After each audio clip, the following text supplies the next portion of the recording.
best.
Welcome back, everybody, to another. Oh, I've let the fire go out. I almost had it then. It's a bit damp. Hang on a second. The secret to getting your fire going again is your pump, the pad pump.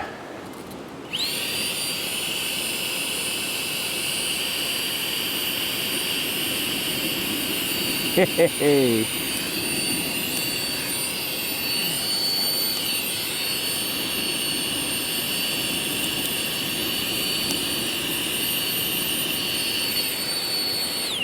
that's better.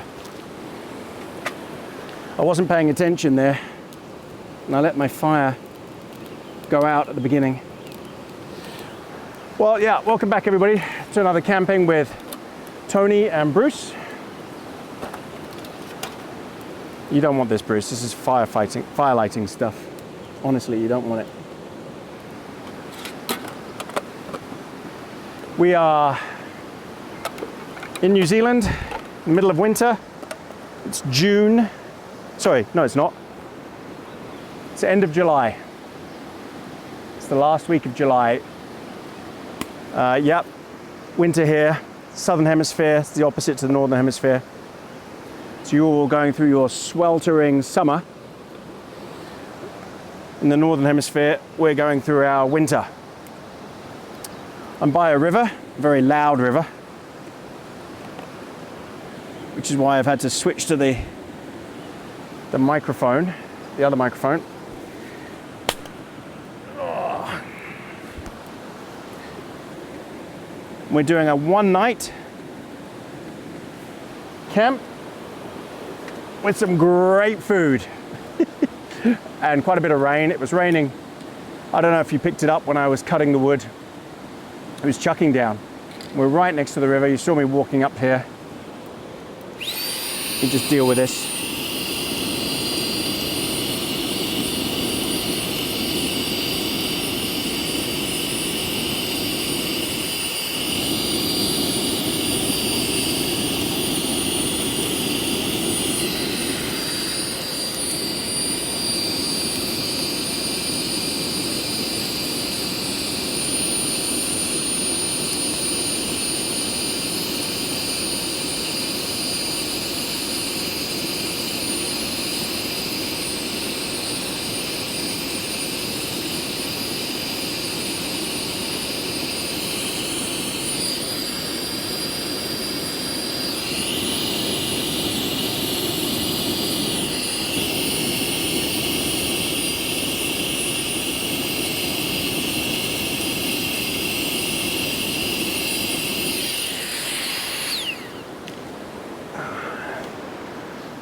So the wood is a bit damp,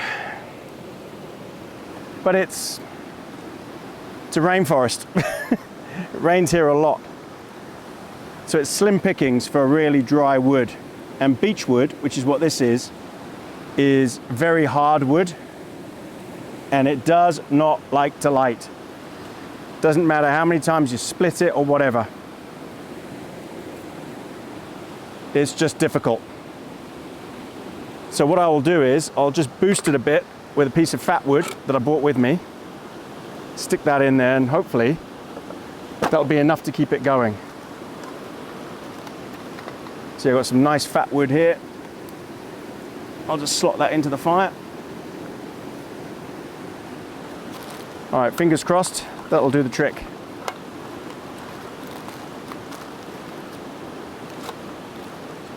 I've also got some fire lighter stuff here as well, which I'll chuck in. Okay.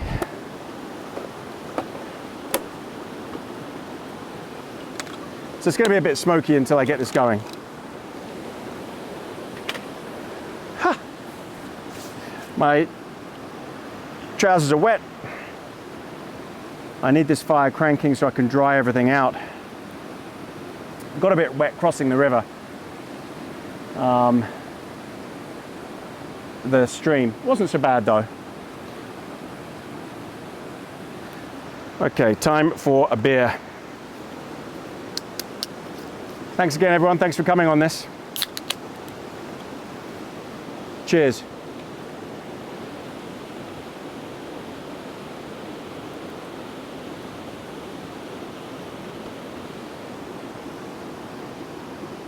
Oh, that's too good. I've only got 3 of these. I'm a glugger on the first one. I really just down it. So I've got to be, be a bit patient with it.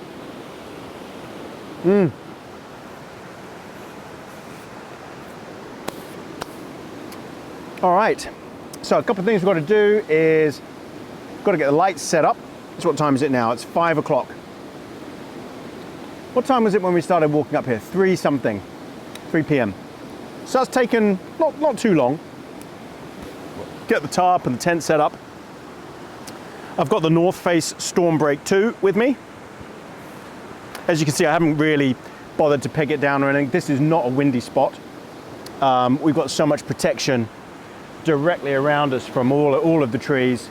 I've camped here loads of times and I've never had an issue with strong winds. All the wind comes over the top. So I haven't bothered to peg out each corner and stuff like that. I've got a 4 by 3 meter tarp.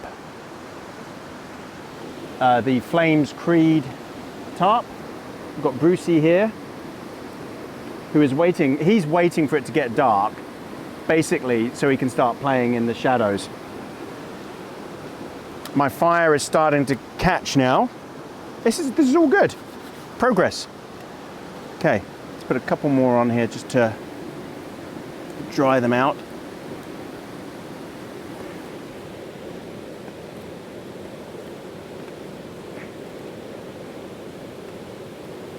I mean, the tree that I found that had fallen, I tell you, actually wasn't that bad. It's pretty dry inside, but it's just because it's hard wood. I wish we had pine wood here, but we don't. Everything, this entire forest is beech, ancient beech trees, and they're just so difficult to burn, even when they're bone dry. They take ages, they really do. So I've built up a stone wall around the fire. I'm hoping that will stop the smoke coming this way. So far, so good. It's billowing straight up and straight out the front and the sides of the tarp. So fingers crossed, because last time I was here in this spot, the smoke just followed me everywhere. So I'm hoping this stone wall will do the trick. We will see. Right, I've got to get my lights set up. I've got to get some water. I would usually give Bruce a bowl of water, but he won't drink from it because he's got the stream 10 feet this way and he just drinks from running water. He much prefers running water. So I won't even bother putting water in his bowl for him. He will want his DINNER soon, and so will I, but it will be dark by the time we eat. Right, so I've got a few chores to do. I've got to get my lights set up, get everything nailed down for the camera and for filming in the dark, because it will be dark shortly. So I'll bring you back a bit later when I'm ready just to chill out, maybe have a hot chocolate. Yeah, bring you back then. Welcome back, everybody. Well, it's pretty dark now. I hope you can see me. I hope it's bright enough. It's pretty tricky filming conditions. Bruce, do you want me to put your collar on so I can see where you are? Hold on. Let's just put Bruce's collar on. There you go. Okay. So you'll see an orange light running around. Don't panic, that's Bruce. So the fire. Yep, the wall is good, it's reflecting all this heat. I don't want it to get roaring because A, I haven't got enough firewood for that, and B, I'm under the tarp. I don't want to damage the tarp. There's a lot of moisture under here, but I think that's just where I've been brushing against it. So, had my beer. I think Bruce will want his dinner. but I also want my dinner. So what are we going to do for dinner? I might just leave it a bit longer. I just wanted to bring you back just to show you how I've got it all set up. I've got my lights, I've got 3 lights hanging up, these Lucy lights. I'm sure you'll see those later as well. So the smoke is, this wall is working. The smoke is not coming at me at all, but it is billowing forward and going straight into the camera. So I might have to rethink how I do this and bring you back again when I've worked out where's the best place to film. Oh, Brucey. So Bruce is triggered by his collar. He hasn't seen anything, there's not a mouse there or anything. He's just triggered by the light. And wow, it's really starting to come down. I hope you can hear it on the camera. It's definitely starting. Okay, what I'm going to do is get all my dinner stuff set up and ready, get his ready, and then bring you back for that. Bring you back for dinner. Welcome back, everybody. Well, time to get dinner on for sure. So let me get Bruce's dinner first. So Bruce is having a pre-made concoction of meat and his special diet dog food. That is a lot, Bruce. That will keep you going all night. Okay, let's put you back there. There you go. Okay, and for my dinner, right, I'm going to cook on the Trangia. I'm not going to cook on the fire because it's so hot. Yeah, it's giving off loads of heat. So I will cook on the Trangia.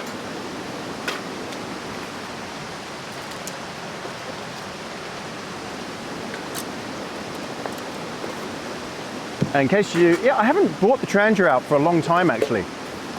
Must be 6 months. Long time. And I do like the Trangia. I do like using this. It's windproof, it's secure. Now the only thing on this surface, on this top, is it can slip. And with these straps, you can actually secure it. I might not need to. Actually, I think that's grippy enough. Okay. So, wow, this fire is absolutely roaring, and it is nice and dry under here now. So in case you don't know, Trangia, Trangia,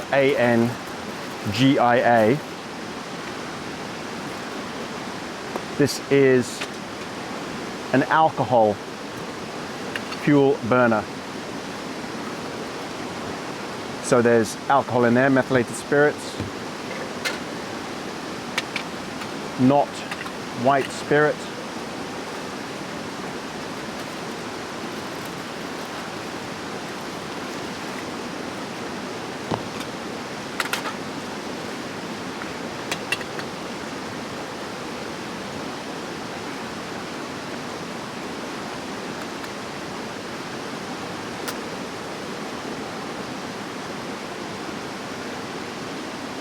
Oh, I tell you what, having a fire, I mean, it's outside of the tent, it's, what is it, 2 degrees centigrade.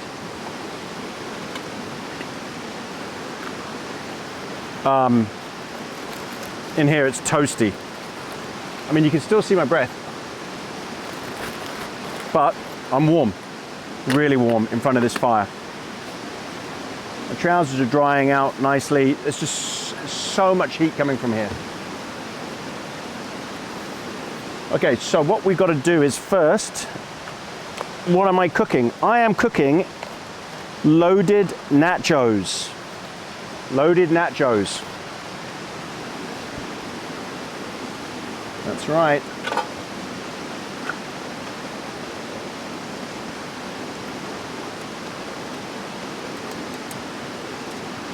Okay. The Trangia non-stick pan.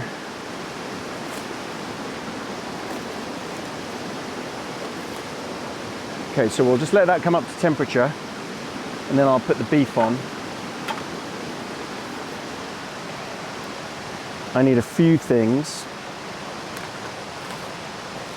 So for loaded nachos, I have got my cheese mixture with onion, black olives. What else have I got? Some Tabasco to have with it. I'm sure there's loads of experts out there on nachos. I am not. Got some avocado, tomato, coriander, and somewhere in here we go. I've got my taco spice mix.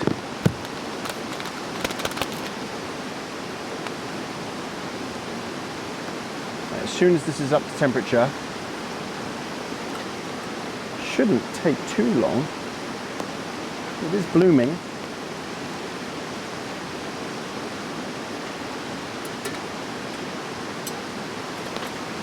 As soon as that's up to temperature, we'll start cooking.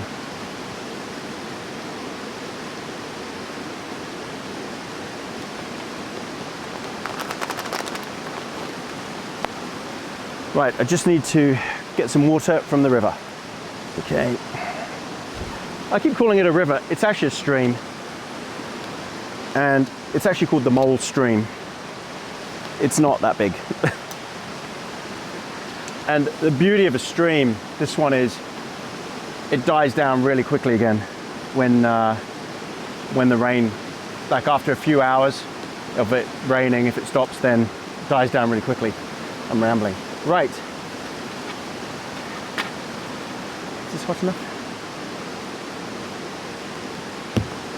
Yeah. Okay. What have I got? Spatula. Tell you what I have got. Brew number 2.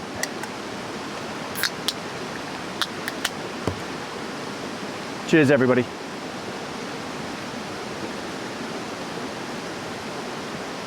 And thank you again, everyone who's bought us treats on Buy Me a Coffee, or has joined and become a YouTube member, or has given super thanks, or bought merch. We've got some new merch coming out shortly, which I'll wear in my next trip.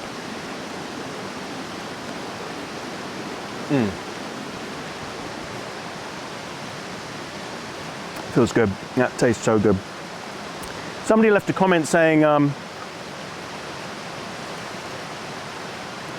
does food really taste better in the outdoors when you're camping? Does it really? Because I seem to make quite a fuss of it. The short answer is yes, it really does, because you're usually cold or whatever, and your senses are just, you're heightened. And yeah, it tastes better. I can't explain it. I don't know why.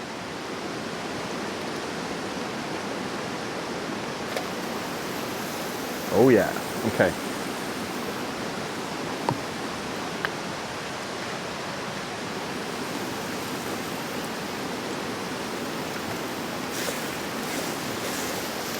So you just brown the mince.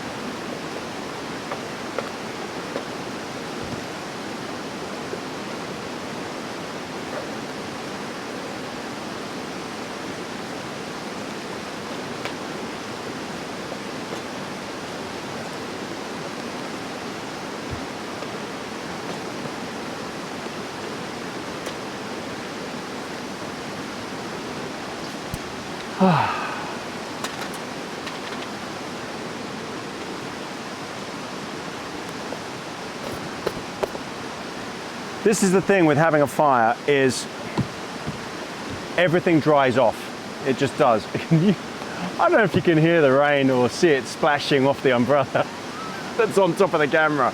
It's just going splish. Everything dries off. It is so nice. It really is so nice.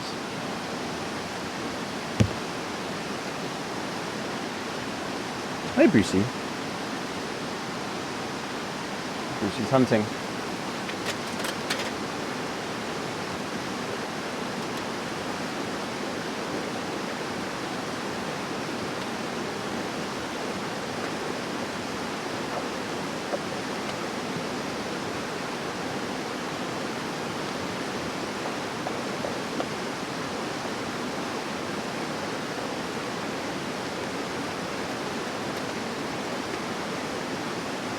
So why loaded nachos?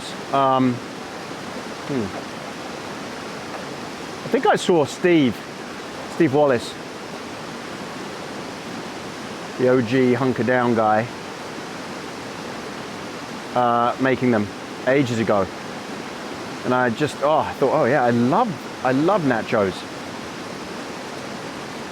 So I thought I'd make some.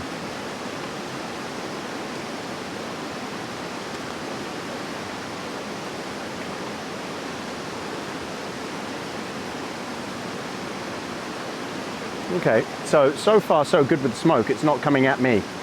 It's going around me. But the breeze is just swirling a little bit, which is why you're seeing a bit more smoke come over this way.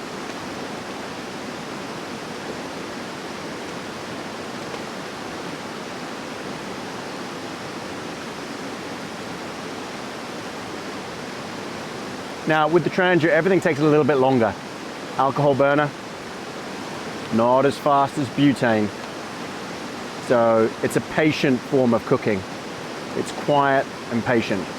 Talking of quiet, the stream is so loud. It's unbelievable. I don't know how much of it this is picking up, my microphone of the stream, but it's really roaring. But it's not actually that high. I've crossed it much higher than that before. And you saw us coming in. Bruce got swept away once because he crossed when he shouldn't have done. But he was so keen. He just loves it.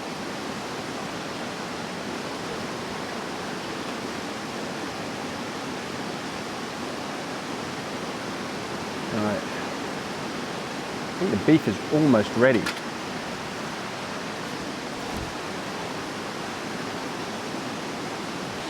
Yeah, I'd say the beef is ready. Oh man, the smoke just got me. I just went to move the camera and the smoke got me right in the eye. I don't know why it suddenly started smoking. It was perfect before. I think it's just burning off a couple of these pieces that I put on top. So while I'm cooking, I'm not going to add any more. Because, oh man, that made my eyes really water. Whew. Oh, I should tell a sad story. Win an Oscar. God. Oh. Crazy. That was... really, my eyes just went bang. Okay. This is good now. Now it says to add water for the mix to work. But there's so much moisture in here already. So what I'll probably have to do is transfer it to another pan. No, actually this will do. Okay, so let's just add a little bit of water.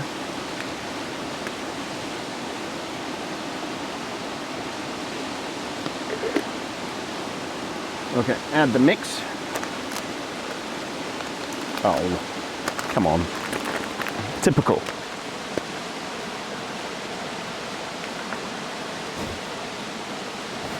Bruce, mind out. No, no, no, no. No, no. I don't want you messing around here when I've got this cooking.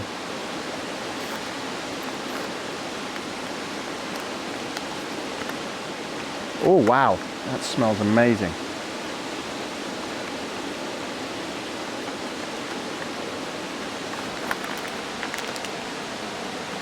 So I'm not going to put those things in the fire because that's not paper.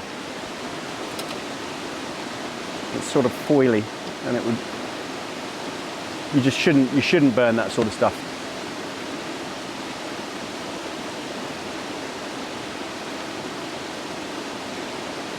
Okay.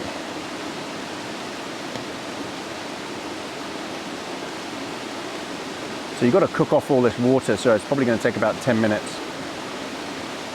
Oh my God, that smells amazing.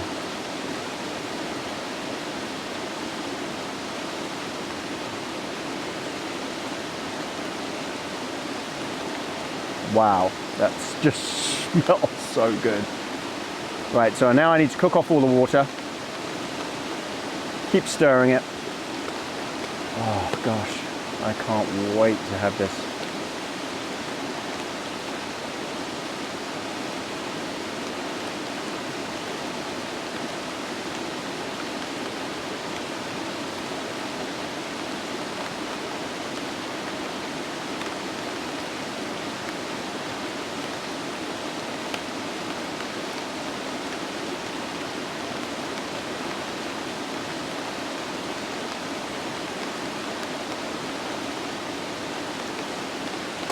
Right, so leave that cooking for 10 minutes and just listen to the rain.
Okay, beef is ready.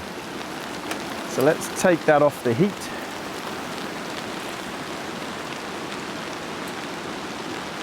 So we're probably going to have to top this up now.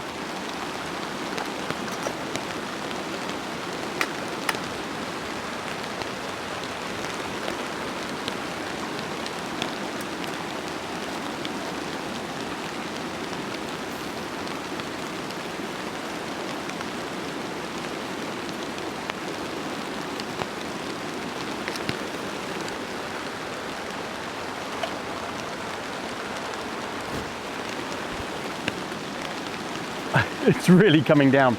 So the smoke, yeah, I don't know what's going on. It just suddenly started smoking, and it was fine before. So as I say, I'm just going to burn off these pieces of wood that are on there now, get them to red hot coals.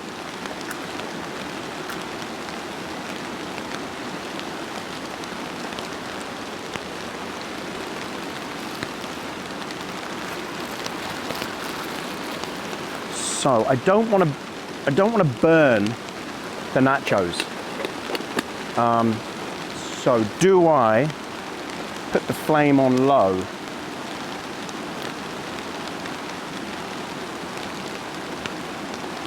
I think that's safer. So I'll put the flame on about half. Yeah, so it doesn't bloom. Okay, so what you do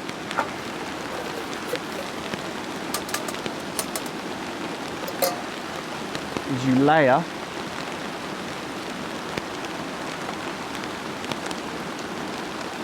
some beef,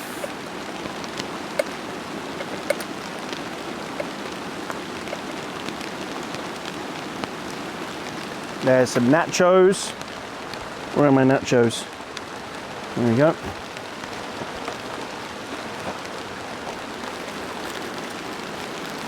Got some really, well, corn chips, got some big round ones here.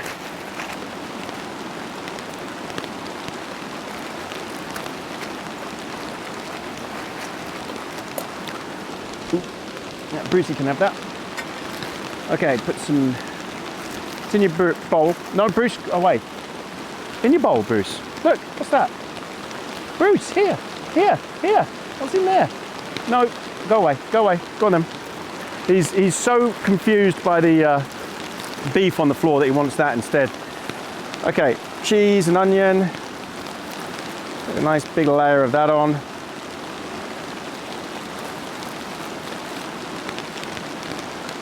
Okay, then more beef.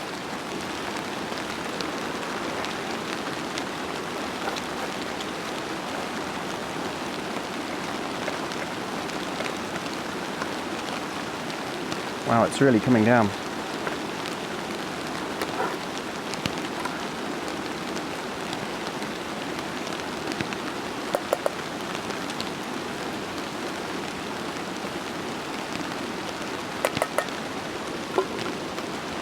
Okay. There's my nachos. I mean, ideally you'd be cooking this in a much larger pot, like a massive Dutch oven or something. But I don't have that handy. Okay, more cheese, onion, and this is massive. I need to just break these a bit. I'm going to be eating this with my fork, I think.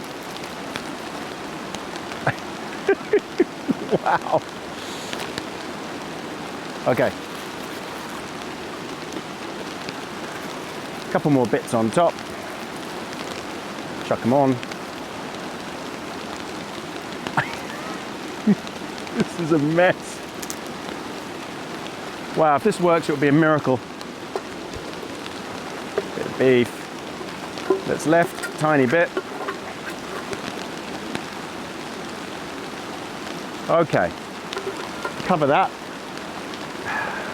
We're gonna have to cover it with this pan.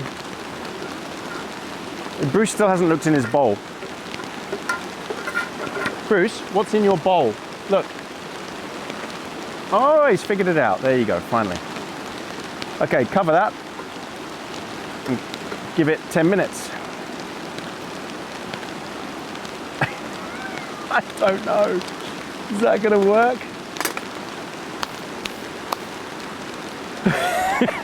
This should be funny. All right, 10 minutes. Oh boy.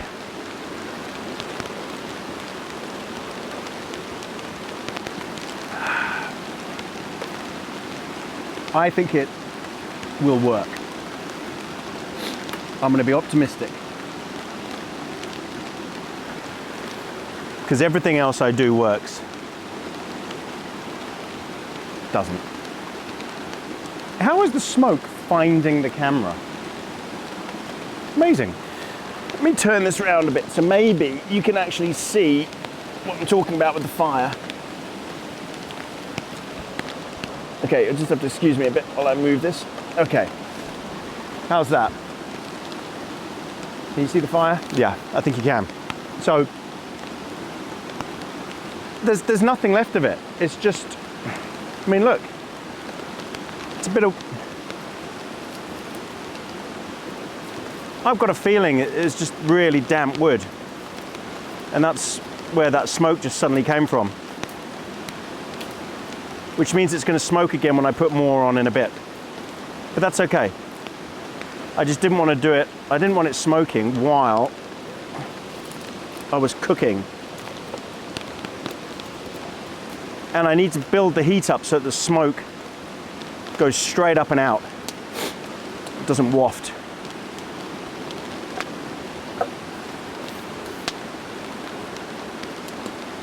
Maybe I'll put those, I'll put some logs on now and just hope that these aren't as damp.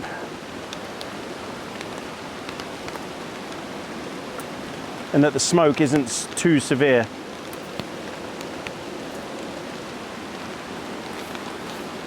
And also, you know what's messing it up is there's a breeze, a slight breeze. Means it's just struggling a bit to contain itself. Now I've got to be careful not to knock my wall down of stones. Okay. I don't know how I'm doing in here.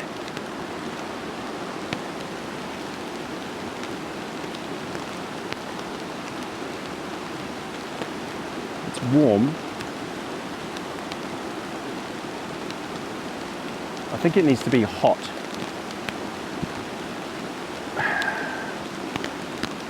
I might have to redo that flame and put it on full flame.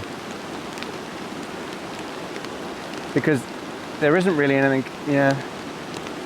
Let me adjust the flame. Okay. Now it's going to be on full. Let's see if that makes a difference.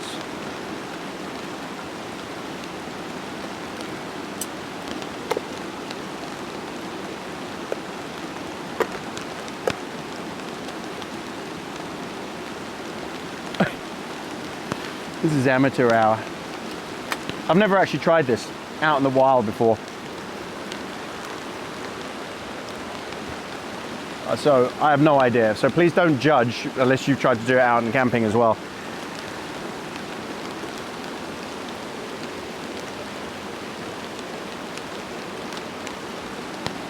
I've only got one beer left.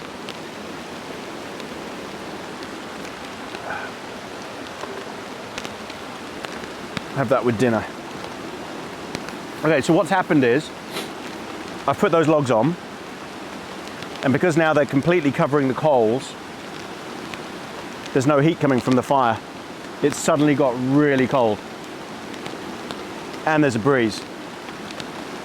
Just a slight breeze which is swirling the smoke around, which you can probably see. But it's probably better at this angle.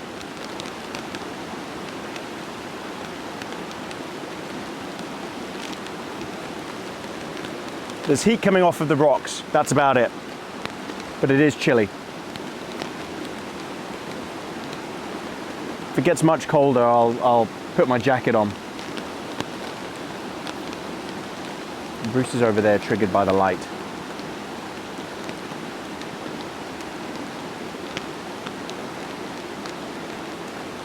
Okay, this is working, it's working. Okay, there's rain coming off. There's floods of water coming off the tarp. But we're good, we're dry. We're dry and we're sort of warm.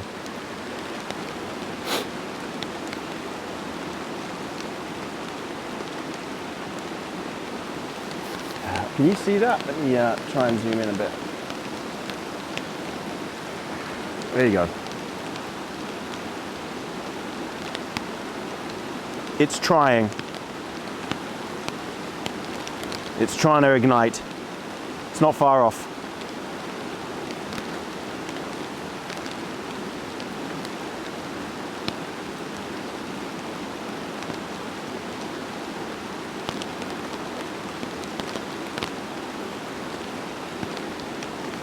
Fires. Constant work. Ah, this is hot. Ah, okay. I hope I'm not burning it. How long have I got? 4 minutes left.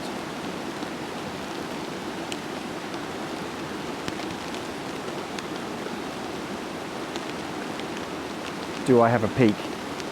You're only meant to cook it really until the cheese is melted.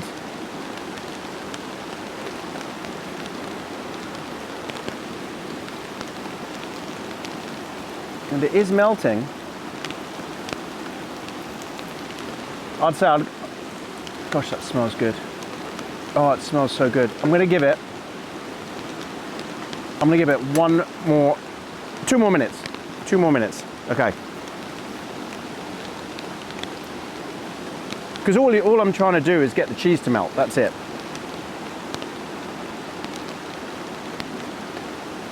Zoom you back out again. So you can see it when I take it off. All right.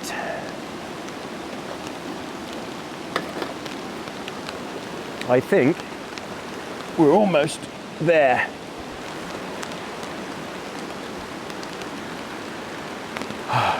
Okay, we're smoking. Actually, you know what? I think I'm going to call it because I don't want to burn it. Yeah, that's melted. Okay, let's put the flame out. Wow.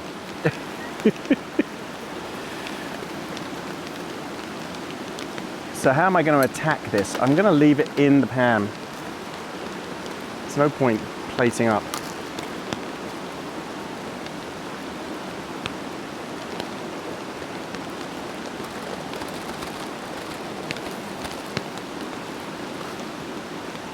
Oh my. So, oh, smoke, just at that moment. Here we have it. Loaded nachos. Let me get my face out of the way. Oh, uh-oh. Bruce will have that. Tomato. Loaded nachos. I'm so hungry.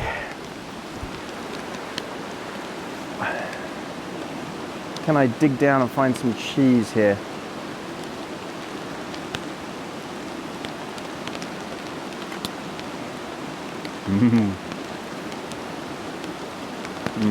Okay. I don't want to have to use a fork, but I'm going to.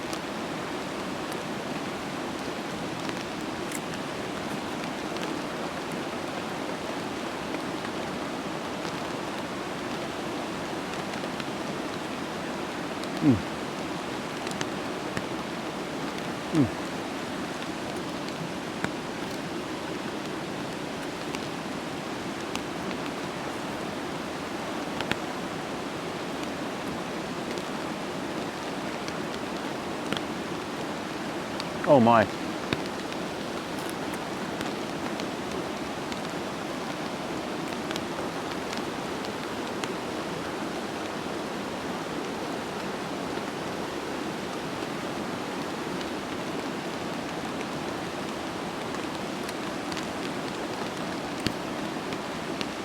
What's going on at the bottom here? Let's have a look.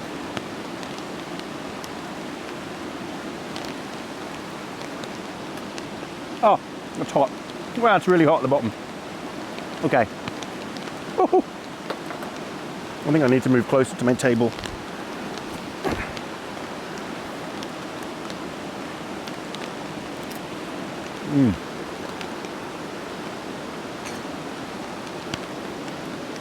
Tabasco.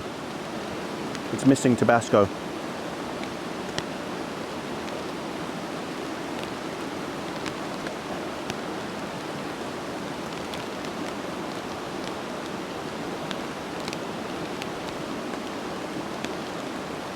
Oh yeah, Tabasco for the win.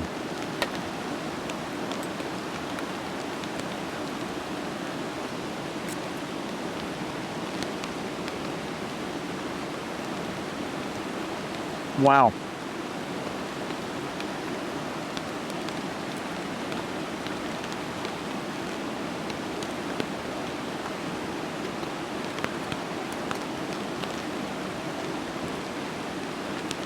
Oh. You've got to be kidding me.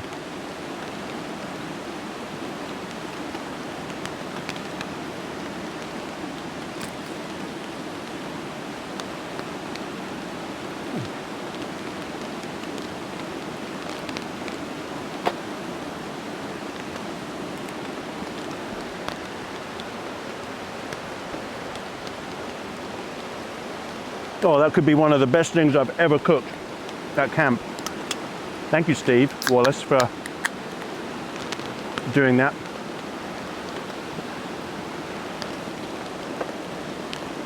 That is just delicious.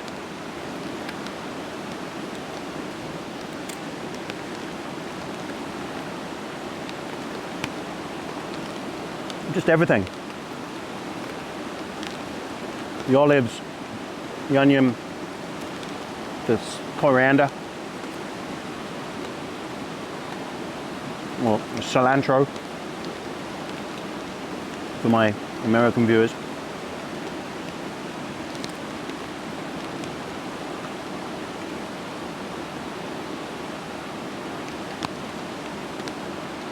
And before anyone says, where's the sour cream?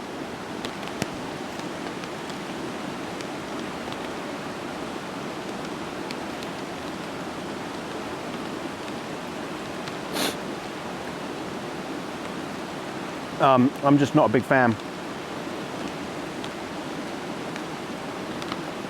Wow. This is a lot of food.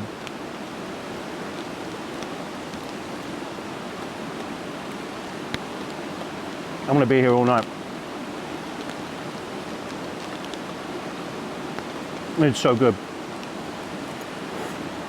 Hot, hot. Hot.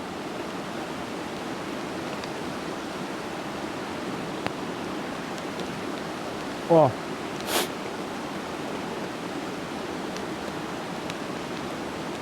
The Tabasco.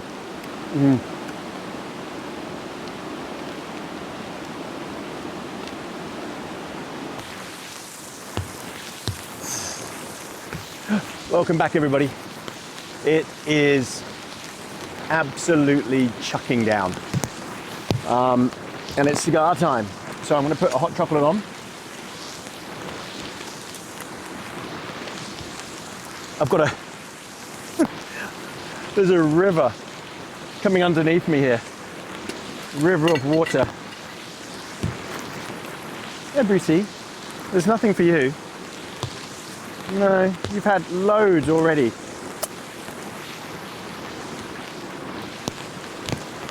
There's nothing left, it's all gone. Oh, I'm so stuffed. That dinner was amazing. Absolutely amazing. I am so full.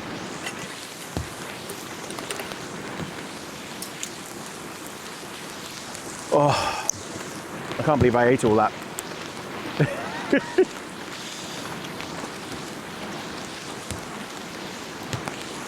I'm gonna have a couple of hot chocolates, I think. Oh, right.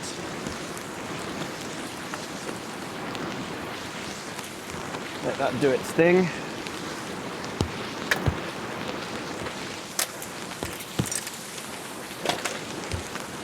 So I've put the pan in. The pan is soaking in hot water. Makes it so much easier to deal with. Got my cigar. What else do I need? Hot chocolate. Yes, there's this river going on underneath. So I've got to be careful not to put anything on the ground here. It's just in the sand. So this isn't actually mud here. It's sand. It's really weird to explain. And what happens is when you put pressure on it, when it's chucking down like this, it pushes water up. So no matter where I put the chair, water is going to pop up. There'll be a puddle underneath it. And even though I'm diverting the rain with the awning around us, it just finds its way. So you always end up wet underneath wherever you are. Big puddle.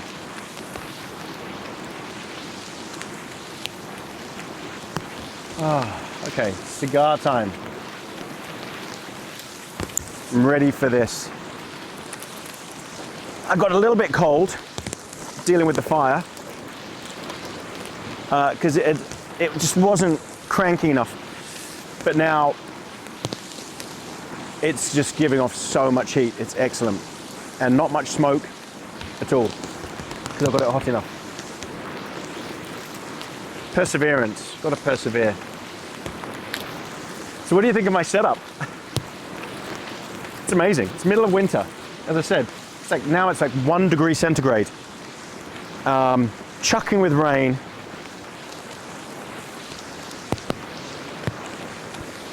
And I'm dry, warm, very warm. I haven't even got my winter jacket on. Don't need it on.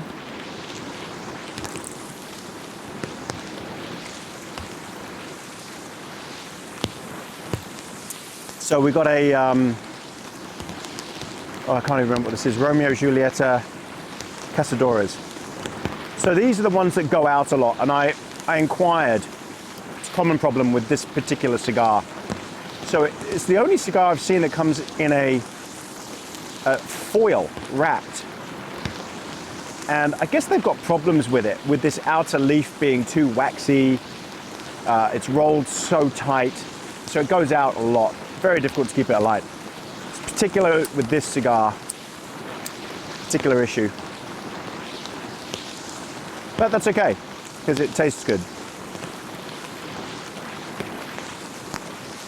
Just talk amongst yourselves while I do this. As you can see my breath. Which is bizarre because I am in front of the fire and it's absolutely piping hot in front of this. There's no way I'm cold at all.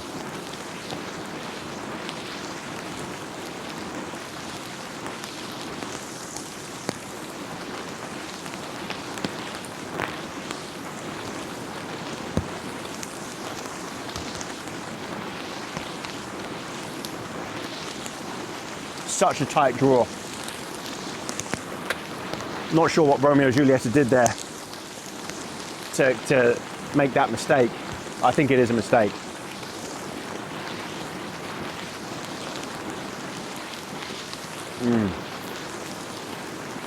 But it is nice. So I'm hoping you can hear me. It's pelting down. It's so loud. The rain on the tarp. It's obviously, I've got a cover on the camera, the umbrella on the camera. So you're probably hearing it hitting that.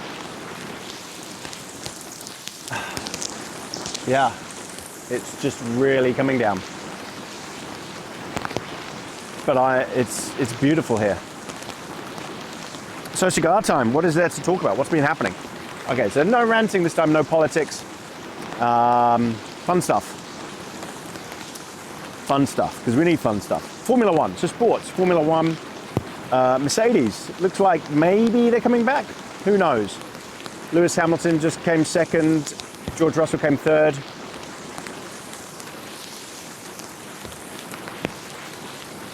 Is Lewis Hamilton going to get a win this year? Because if he doesn't, it'll be the first time in his career that he hasn't won a race in a year. And it'll end that record streak.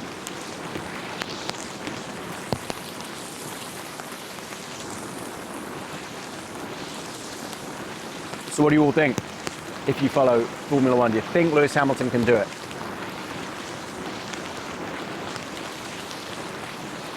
Will Mercedes win another race? Who knows? Red Bull and Ferrari look so strong.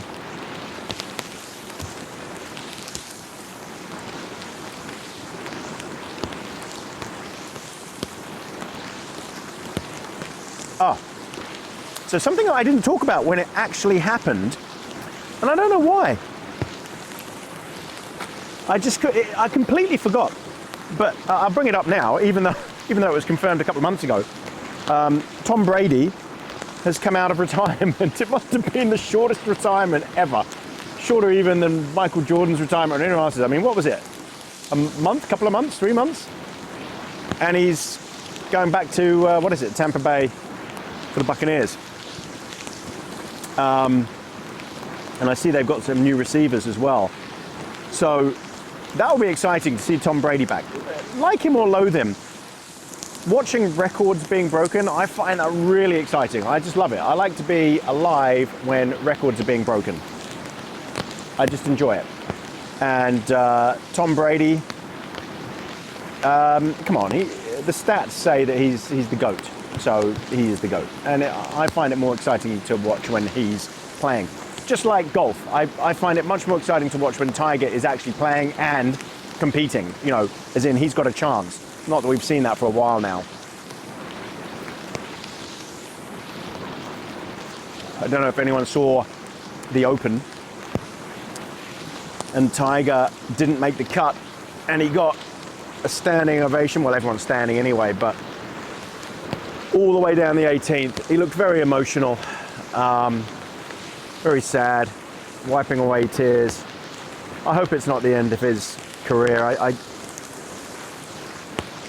love to think that he's got one more major in him, but man, has he got a lot of injuries.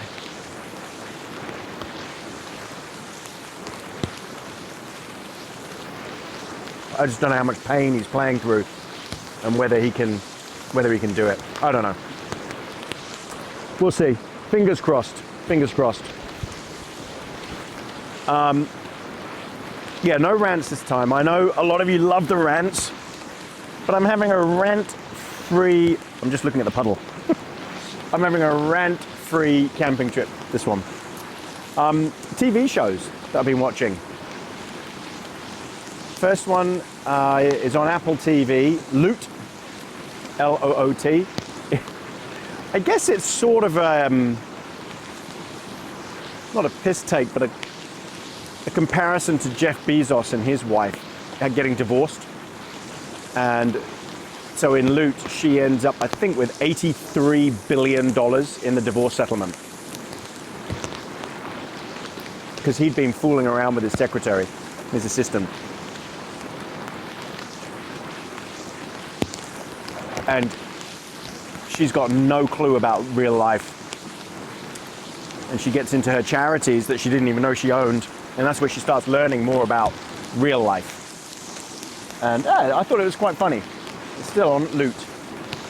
And it's got the guy in it as well from Severance, which was also very good.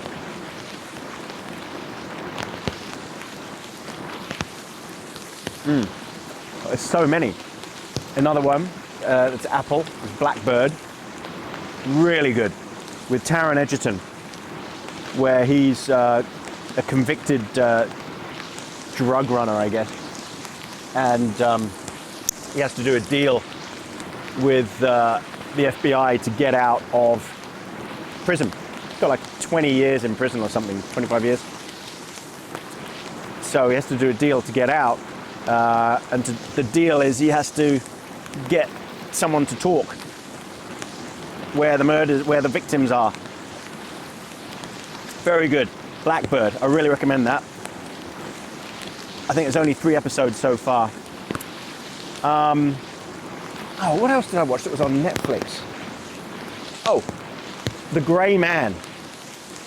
The Grey Man with Ryan Gosling, who is going to be the next Ken from Ken and Barbie. Yeah, that was good. Entertaining. I liked it. Harmless fun. So many aspects of it with James Bond. I thought it was good. I think Ryan Gosling's all right. He's a pretty good actor. I've seen him in most of his things. I like the one he did about Neil Armstrong. First Man. I haven't seen him in La La Land. I refuse to watch that. Bunch of absolute Hollywood rubbish.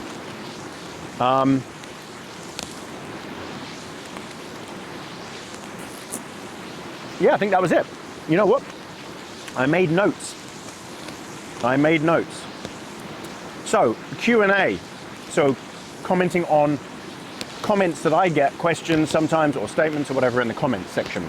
So, as I've said before, I'm just finding it impossible to respond to comments now. I went away on a holiday for a week, just after the last video. By the time I got back, there were 1,300 comments on that video. How am I meant to How am I meant to reply? It's so difficult, and I feel bad about it. So what I do is I read them, but I really do read them, and I speed read. But I just don't have time to reply. If one happens to pop up when I'm just sitting on the toilet or something like that, if you get a response from me, then maybe I'm on the toilet. Captive audience. Sorry. I'm always working. I'm always doing it. So if it pops up, then I'll see it maybe. Otherwise, it's just impossible. So what I said was in my videos, I'll try and answer one of the the ones I get a lot, or that I thought, yeah, that was a really great question, I should answer that. So first one.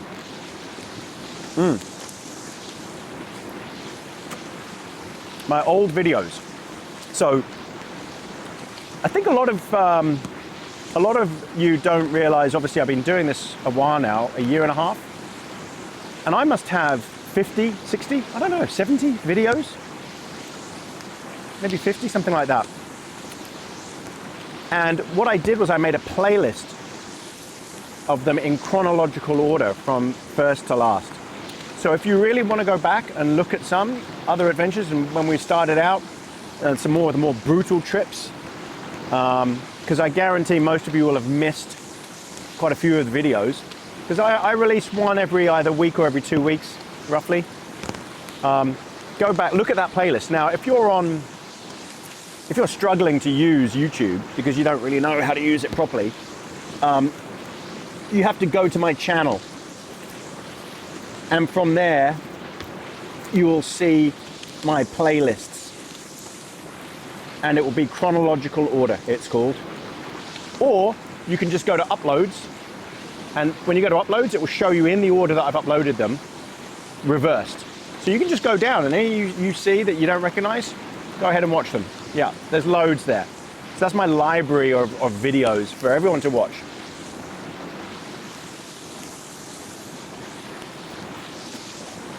And you'll notice the difference over time of making them. The camera equipment's improved, I hope. Filming has improved.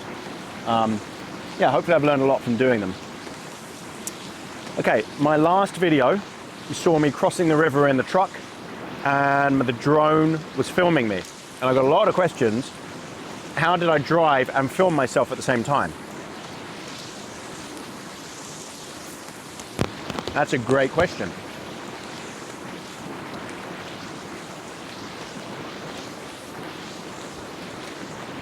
That was a pause for dramatic effect.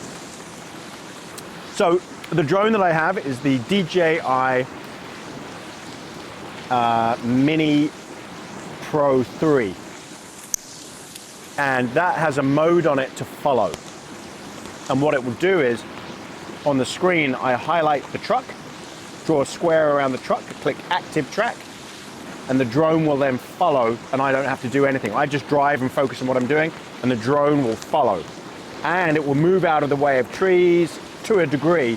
So that's why you see it suddenly go around trees or over trees or whatever. I'm not doing that, the drone is doing that. That's the technology, it's amazing, yeah. So I don't have someone else with me filming me or driving in one hand and flying in the other. No, it's following me on auto. So many comments about the ads. When I mentioned about how a lot of YouTubers are so reliant on the ads, and that skipping them means that it can really negatively affect them and also their income, and that they might just stop doing YouTube videos. So obviously, sometimes YouTube tries to sneak in these really long ads, like 2 minutes, 3 minutes, half an hour I've seen. You know what? Whatever, just skip them. I don't expect you to sit there and watch a half-hour ad. Don't worry about it, it's okay. Even like 3-minute ad, skip it. You know, the ads I'm talking about are a minute or less. So those other ads, I don't know what's going on with them. Who does a half-hour advert? But they do exist. They're weird. I have no idea why. But don't worry about it. You can skip those. It's fine. It won't.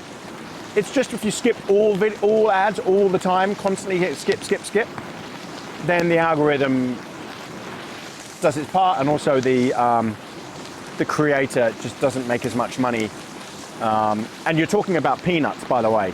For most creators, it's a teeny, tiny, tiny amount. But if everyone's doing it, that really deprives them of their income stream. Yeah. A lot of people doing YouTube videos, this has become their main income stream. If you look at, say, well, no, I'm not going to name names, but there are people out there who are struggling. Okay, and so yeah, please watch the ads. There you go. Does it always rain in New Zealand?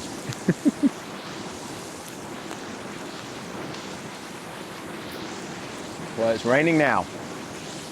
No, it doesn't always rain.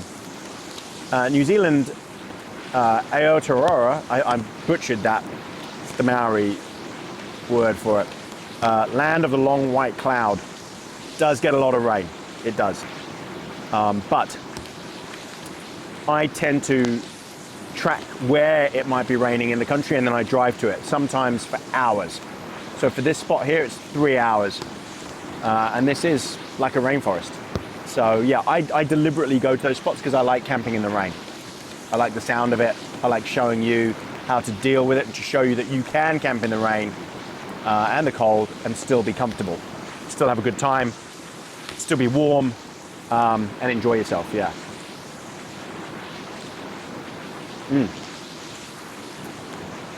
A lot of comments asking what tarp is that, what awning is that on the truck, what tent is that, where can I buy it?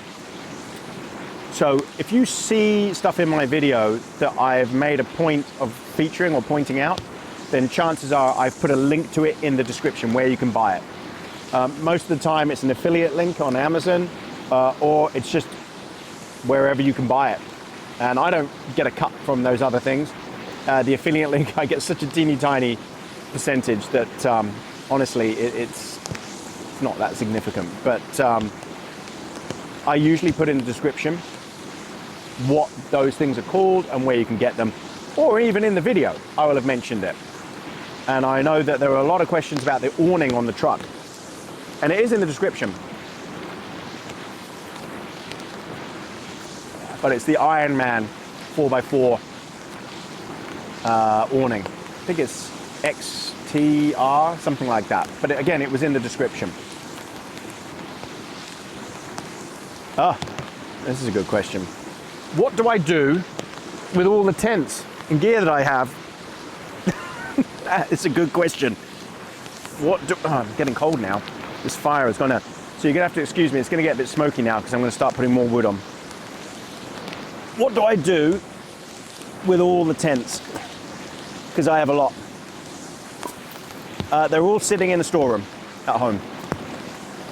I haven't sold any.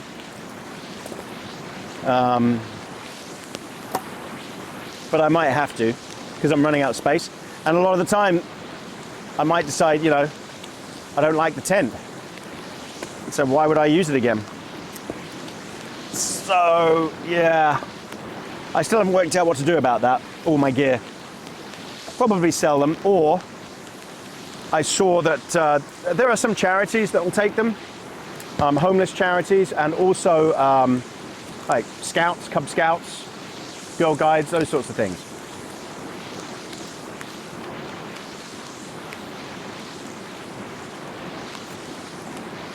So maybe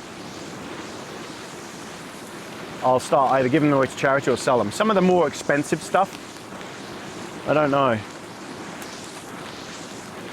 Like those Oz tents that I've got, they're well over $1,000 each. I don't really want to give those away. But I'll also probably be using them more as well. Saying that, something exciting is coming next week.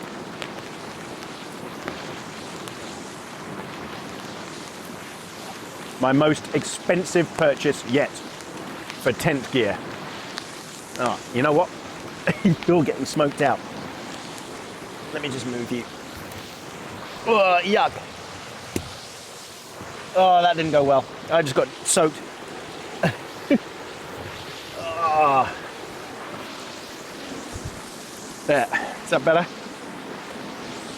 You might not be able to hear the rain as much now because I've brought you under the cover.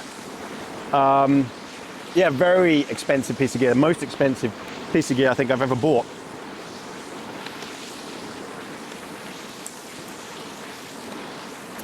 in terms of a tent anyway.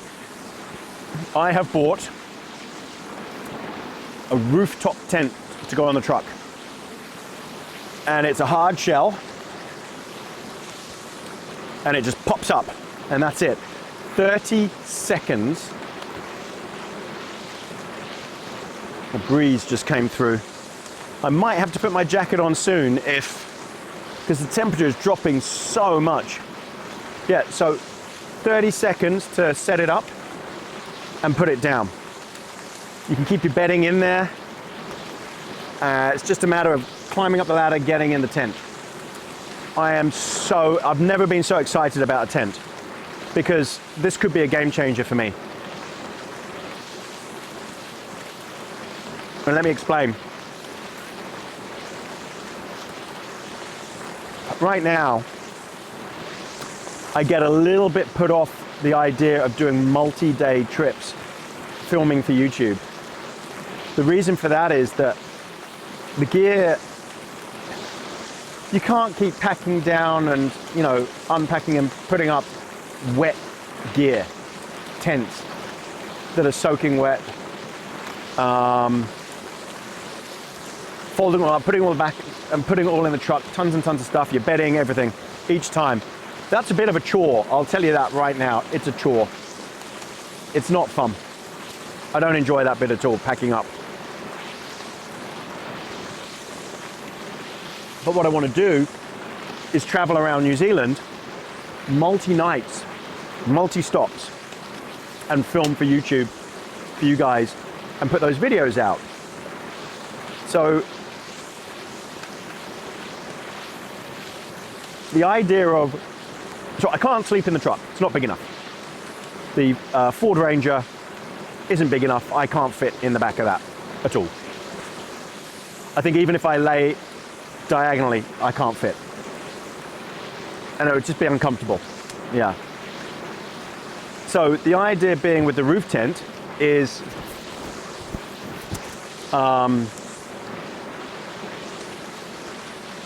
you just climb up the ladder, get in it, it's all there, ready. All your bedding is already in there. There's nothing to do. Nothing to guy out, nothing to pitch up. You literally unclip it and pop it up, and that's it. Now, it's a two-person tent. Bruce can technically fit in there. But here's the beauty of it is, Bruce actually likes sleeping in the truck. It's safe, it's secure, it's warm, it's hard shell. So what I might end up doing, I'll try it the first time with Bruce in there. He can actually climb ladders, he's a genius. But I might carry him up anyway, just to make sure he doesn't slip. Maybe I'll try it the first time and see how it goes. But I've got a feeling he'd be happier just sleeping in the truck. Yeah, I put his bed in there and he'll just curl up in the back of the truck, nice and warm, and I'll be on top in the rooftop tent. And I think that will work well, I do. It will also mean a lot less condensation.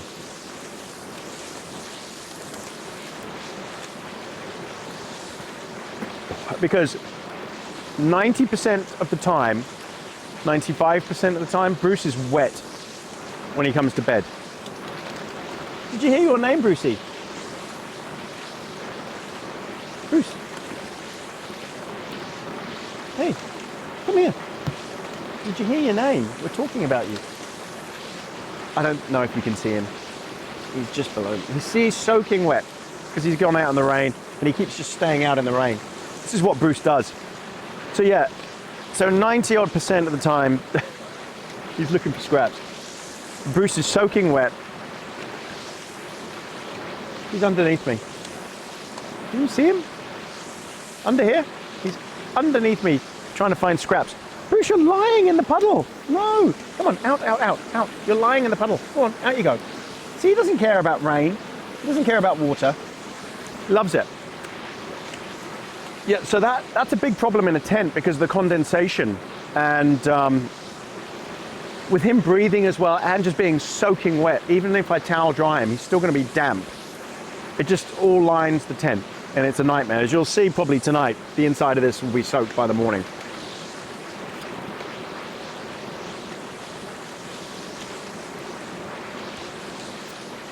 So the rooftop tent was the idea.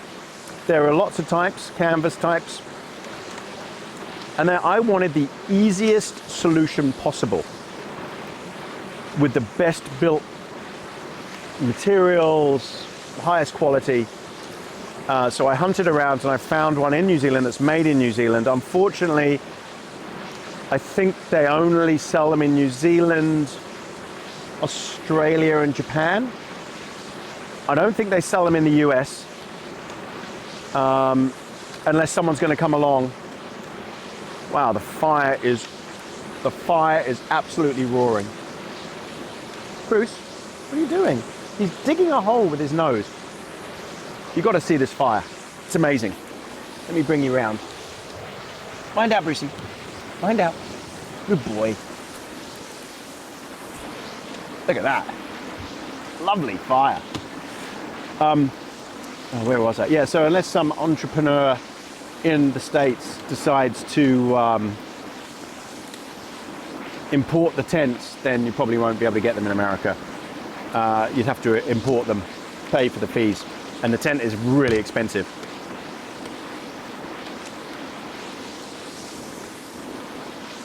I think it's 4,600 New Zealand dollars.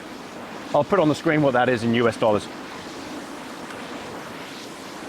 So yeah, I'm looking forward to getting that. That's getting fitted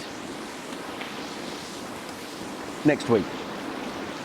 And I'm hoping this means I can go and do some really good multi-day trips, bring you along and stay at multiple sites day after day in all sorts of weather, snow, rain, doesn't matter. And I really want to go and find some snow in the truck. And with Bruce, but I don't want to have to set up a tent on the floor or even on that stretcher bed thing. It's still a bit of a pain having to pack it all up and then put it back in the truck. So this, carrying it on the top all the time, let's see. I'm hoping this is the solution that I've been looking for.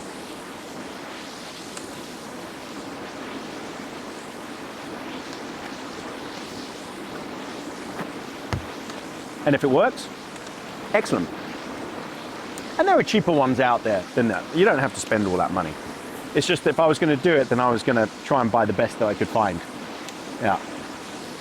So I'm really, really stoked, really excited about that.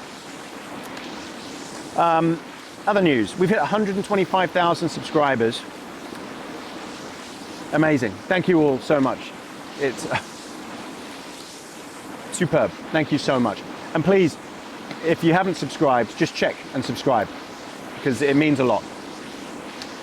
And again, thank you to everyone that's bought me treats, the cigars, on Buy Me a Coffee. That's what I use the money for on Buy Me a Coffee, is for treats for myself and Bruce. And I get cigars. The YouTube members who join the channel, who pay to join and watch the videos, who get early release of videos usually. That's a new thing I've started doing. They get to see it a couple of days beforehand. Oh, thank you very much. I mean, a lot of this money goes to all the gear. I pump it all back in to the gear. The YouTube revenue goes back into gear. So, and camera gear and stuff like that. All of this gear is worth, it's thousands and thousands. The expense is huge. So thank you again.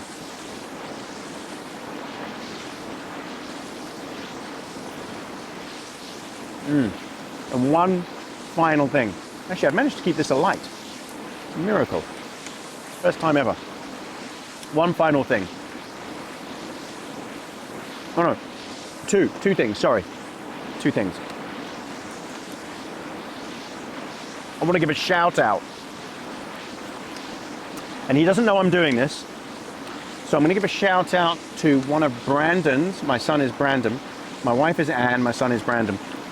I want to give a shout out to one of Brandon's school friends and his friends who watch the channel. So this is to Jack. I won't say your last name, but Jack at Nelson College for Boys. Thank you, Jack, for watching the videos. Hope you're enjoying them. Brandon tells me you read the comments as well.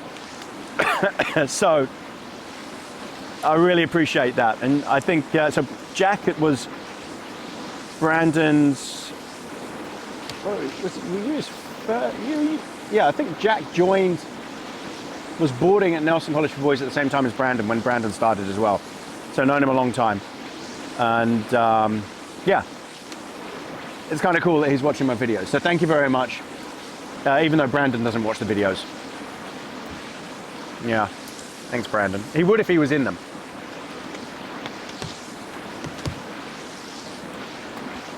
Almost gone out.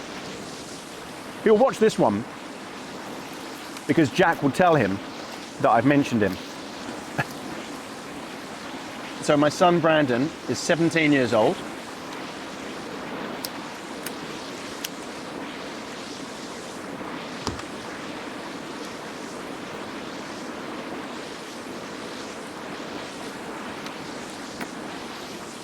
And you might have seen a photo of him on my community post.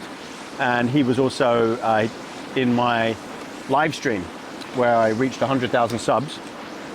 Then he was 6'2". What was that, a few months ago, a couple of months ago? And now he's I think he's 6'4". I can't remember, I think he's about 6'4", just coming up 6'4" now.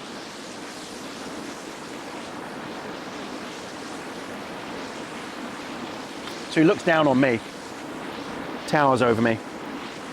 But he's 65 kilos and I'm 90 kilos. So quite a difference.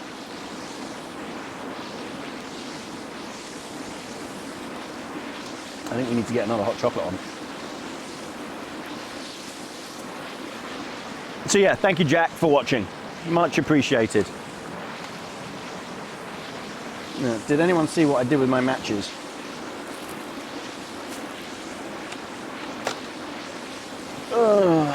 What have I done with them?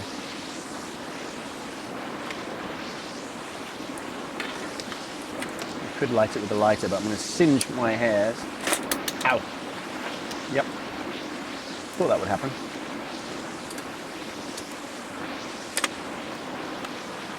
Oh, so hang on, I said there were two things. Oh yes, and the final thing. The final thing. So I made a comment a few videos ago about Luke at the Outdoor Gear Review.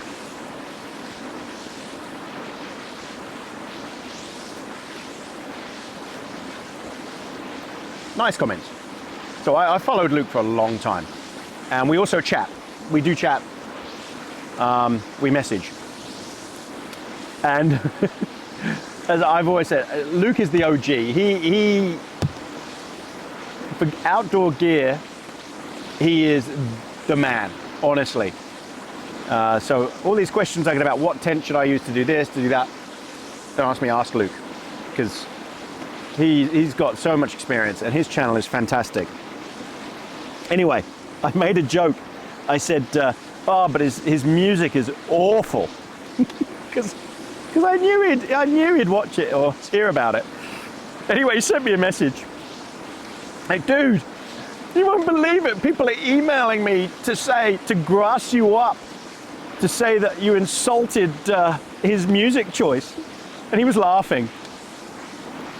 But yeah, people apparently messaged him and said, do you know that Tony on AB Camping said you had crap choice in music? Just telling you, just letting you know. That's so funny. And so we were both laughing about that. And as he said, you can't please everybody. Some people like the music, some people don't. But anyway, so just in case you're one of those people that messaged Luke to say I was unkind about his comment about his music, we're just teasing each other, just for fun. I'm sure he's going to wind me up about something. You wait and see. He'll probably make fun of my tarp skills or something like that. I don't know, but it's all in good humor. Trust me, we're just having fun with each other.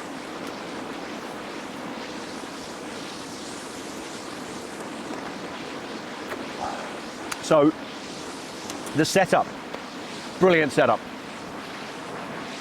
Now you might be wondering why I keep reverting back to this Stormbreak tent. When I first tested this tent, I wasn't a fan of it for a couple of reasons. The zip on the awning is a nightmare, absolute nightmare. When you're inside, it's really difficult to open. But as you see, I've got it open now. I'm probably not going to close it tonight because we're under a tarp, so be fine. But the more I use this tent, the more I'm falling in love with it. It's very, very spacious inside, really big. Vertical sides, I love that. It's on the heavy-ish side, but it's not that bad.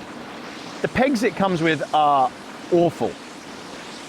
So I've swapped them out with my Hilleberg Anaris pegs, because they're way better. Apart from that, I like pretty much everything about this tent. Not that many pockets inside, I don't think, from memory. But I can live with that. There's an awful lot of mesh. So it's not a winter tent, even though it's winter here, but I've got my sleeping bag is 0 Fahrenheit, -17°C sleeping bag. So it doesn't really matter. And I've got a blanket in there for Bruce. So we'll be warm.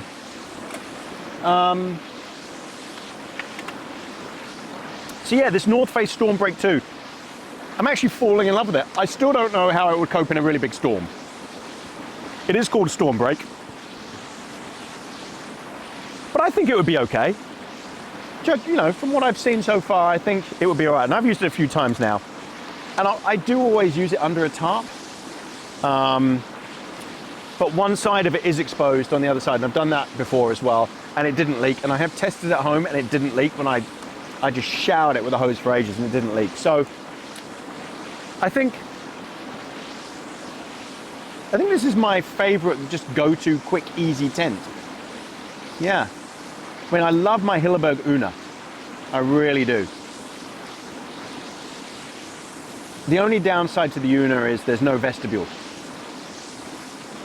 And also the Hilleberg tents are so expensive and so complicated. This is very simple and not really expensive.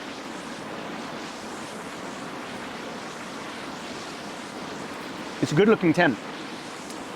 I love these massive doors. The door just slips into one side. It's got 2 vestibules, so plenty of storage. And I actually do like this sort of roll up front door, because you can have it halfway down and then cook in there and everything and be fine and still have ventilation.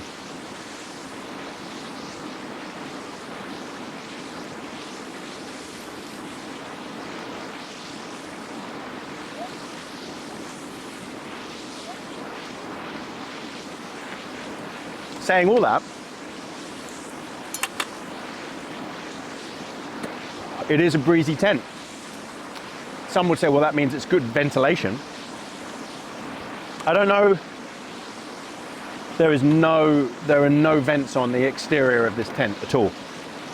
So if you've got it all sealed up, condensation probably will be an issue on the inner fly. But it does have a cover at the top. So I don't think anything's going to drip on you, but it might drip down the sides. There's a lot to like about this. I actually now prefer it, I think, to my MSR Hubba Hubba, which I haven't used now for ages. My NX2, which is the go-to tent usually. So as much as I like that, I think I actually prefer this. Because I like the fact that it's got these 2 bits either side to stop sideways breeze, wind, rain coming in. And it would deflect it from the side, and you can bring that down halfway. So I love this door. So yeah, North Face Stormbreak 2. I do like it. It is becoming my favorite tent. It is a little bit heavy, but not so bad.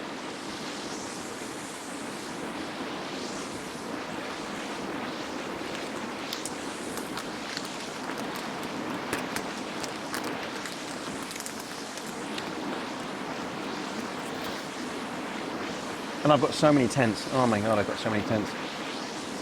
I've got a lot of Hilleberg tents. They're very heavy and very complicated, and they are designed for storms. I don't think I'll ever use a Hilleberg tent again unless I know the weather is going to be abysmal and I can't just rely on the tarp. Yeah, so like heavy snow conditions, mountaintop conditions. If I'm on a mountain, I'm still going to use a Hilleberg. I don't think I would use this on top of a mountain. Could it cope with it? I don't know, maybe. It's got very thin poles though, compared to the Hilleberg.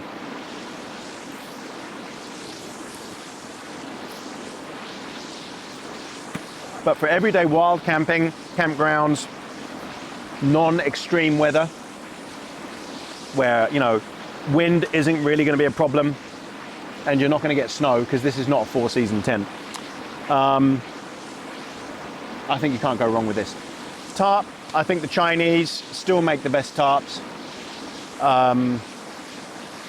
AquaQuest from the US make good tarps as well, but the choices from China are so good. This is Flames Creed. It is so good. 3FUL. These are good tarps. Cookware. I do love my Trangia. It's just heavy and bulky, but I do love it. It's old school. Nothing to really go wrong with it. And I've got, this is the larger one. I can't remember what the number is. I'll put it in the description. Because I like to cook more. I'm not a small guy. And these like kettles and things like that for one person, and that's not enough for me. I need more, I need bigger. So even my quilt, Enlightened Equipment, in there is custom made, and it's not normal size, it's long and wide. Because I don't fit in a sleeping bag otherwise. My shoulders don't fit in it, it barely zips up.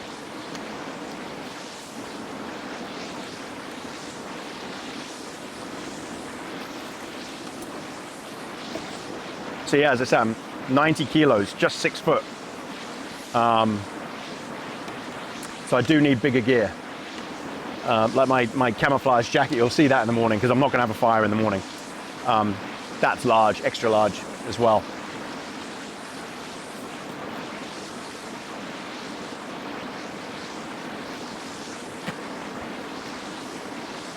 Means I carry extra weight,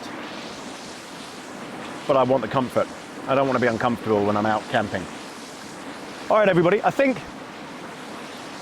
oh, and just in case you were wondering about the beers, they're only 2%. Very, very, very light. Because again, I'm really abstaining from pretty much all alcohol. That's a treat for me, even 2%.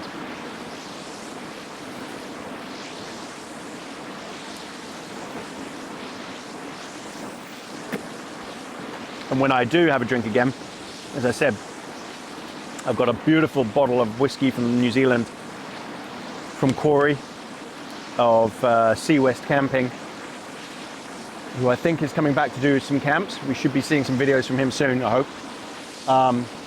So that will probably be one of the first things I drink.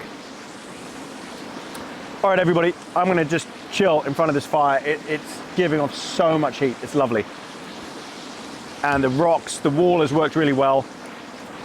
Just, the heat is just bouncing off this thing. So I'm gonna finish my cigar, have my hot chocolate. See you all at bedtime. Thanks again, everyone, for coming.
Oh, welcome back, everybody. It's bedtime. We're tucked in. Brucey is on his bed. Nice and warm. There's his tongue. Hey, Brucey.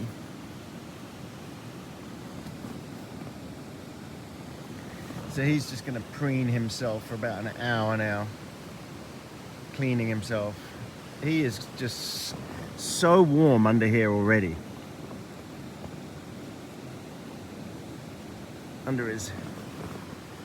his bed and under his down blanket. He'll be out of it all night. I mean, he'll probably kick the blanket off in the middle of the night just because he'll get hot. But it is cold.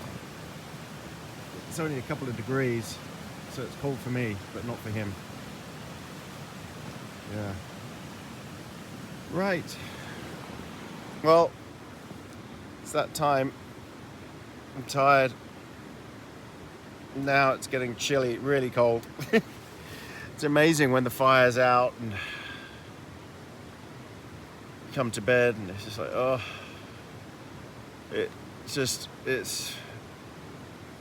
it's cozy. I do like this tent. Loads and loads of space. You know, it's just big. It is breezy. It's not going to contain any heat, obviously. But that's not a big deal.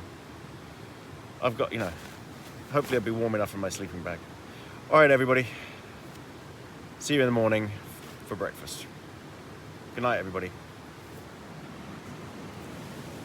Good night, Brucey. Night, night. Come under there. Night, night, Brucey.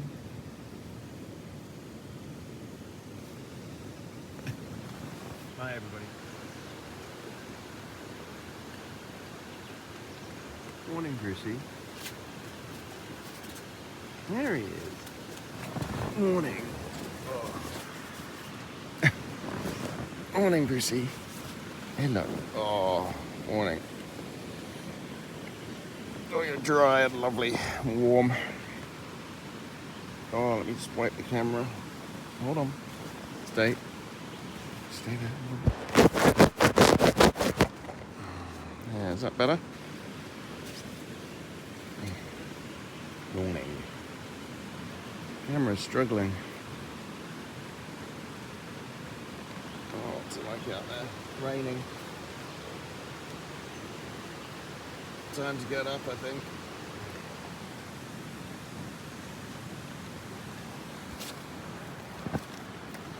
Morning, everybody. Oh. Brucey, come and lie down. Come on. Come and lie down. Good boy. There you go. Morning, everybody. Come here. Calm down. It's all right. Uneventful night. It's cold now. Oh, Bruce. Brucey, just wait a minute. He's desperate to go and play because he can see outside. Come and lie down. Here. Come on, lie down. Lie down here. Come on. There you go. Good boy. Yeah, he's desperate to go out and play.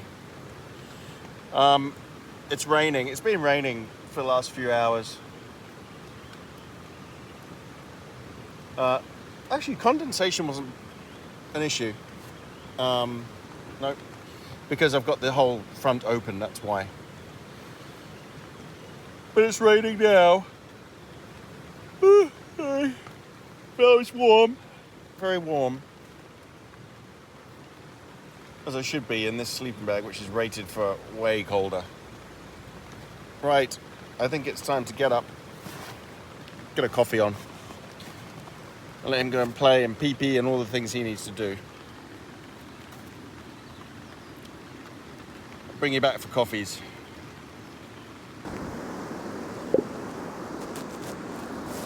Oh, welcome back, everybody. Always fun. Bruce, leave it. Getting out of a lovely warm sleeping bag into the cold. Oh, and it really was so warm and nice. And it really is so cold. But this is what we do. Go camping in the wild. It's not so bad. So, my socks were damp.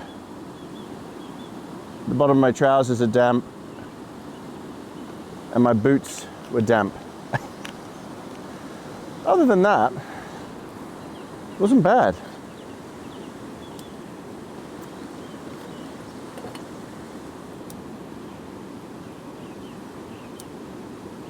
Need to find my matches, because doing this with a lighter isn't good. Matches, Brucey. What have I done with my matches?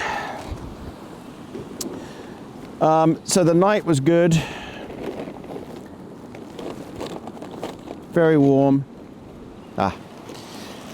Hello, Brucey. Rained for a long time, but just gentle, not heavy. No condensation in the tent, which is good, because it is very well ventilated, this tent. As I said, gosh. And I had the front door wide open. I'm sure there would be condensation though if I had the doors closed, especially with Bruce in the tent as well. Mind that, Bruce. Bruce, no. Do not knock everything over. No, go on, off you go. No. I know what you want. You want your breakfast, but you just have to wait a minute. I'm just getting a coffee on. It's very impatient, very bossy. I'm gonna get your breakfast in a minute, Bruce. Just wait. Oh. After the amount of food he had last night, he's getting greedy.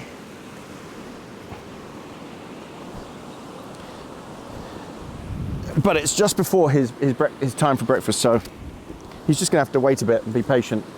No, Bruce, go and settle, go on. Yeah, so with Border Collies, especially purebred like this, working dogs, they need a routine, they need their discipline. And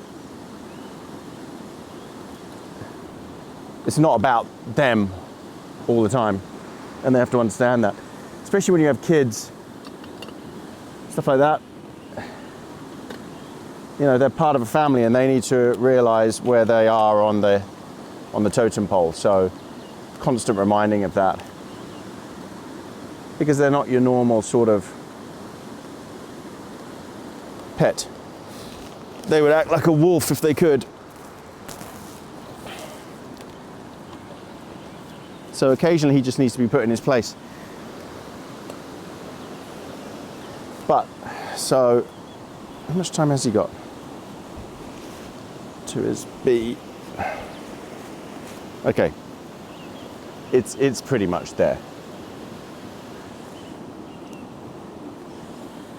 So let me prepare his breakfast for him.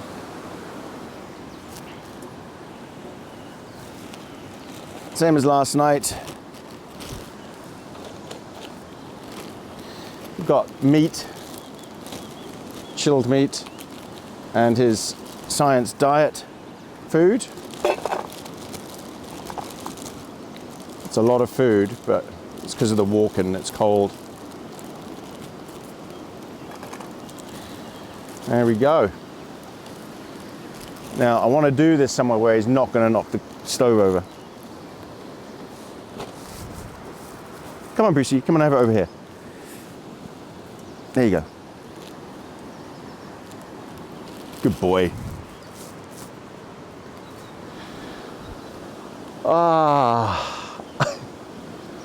Well,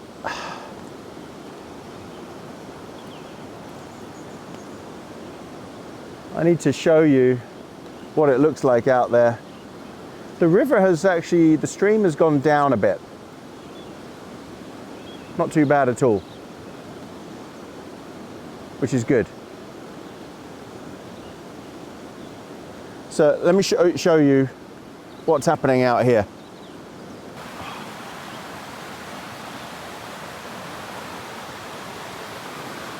It's raining, just gently at the moment. There's the stream, just drops just a little bit.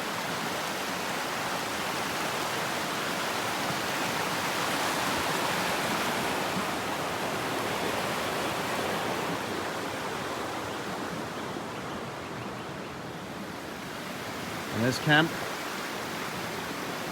Not very stealthy with orange. An orange tent. This is a lovely little clearing, lovely little spot. Very rare to find a spot like this by the river. It's flat and it's not actually susceptible to getting washed away by the river. Check it out. Very pretty, huh? Beautiful. Okay, I think it's time for a coffee. Bruce is still eating his breakfast. Now, the setup was really good. No pooling of water. I was nice and dry. Still am. It's a great cover, great tarp setup. Really good setup. This would be fine in the wind as well. And the tent did a great job. So what I was saying was, some of the tent is exposed to the elements just because it doesn't really bother me. So you can see the back half of it is exposed, but it's treated and it didn't leak at all. I could put the whole thing underneath, but then I lose headroom for where I want to sit, move around, so I didn't.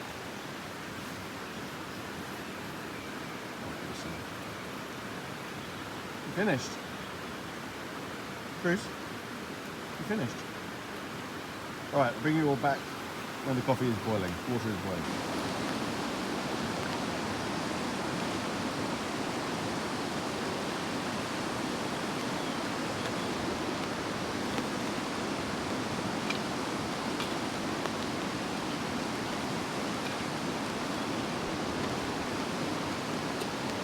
So this cover that you use to put the flame out, and also it's a damper for, to regulate the temperature, the amount of flame that comes out.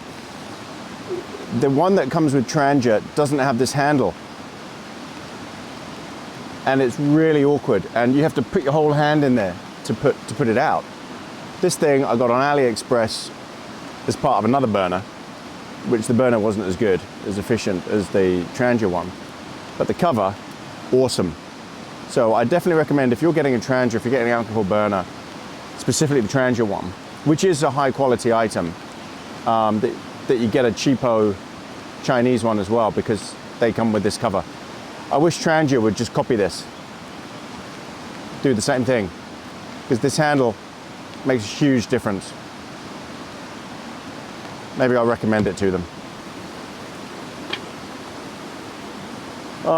Cheers everybody. Thanks for coming again.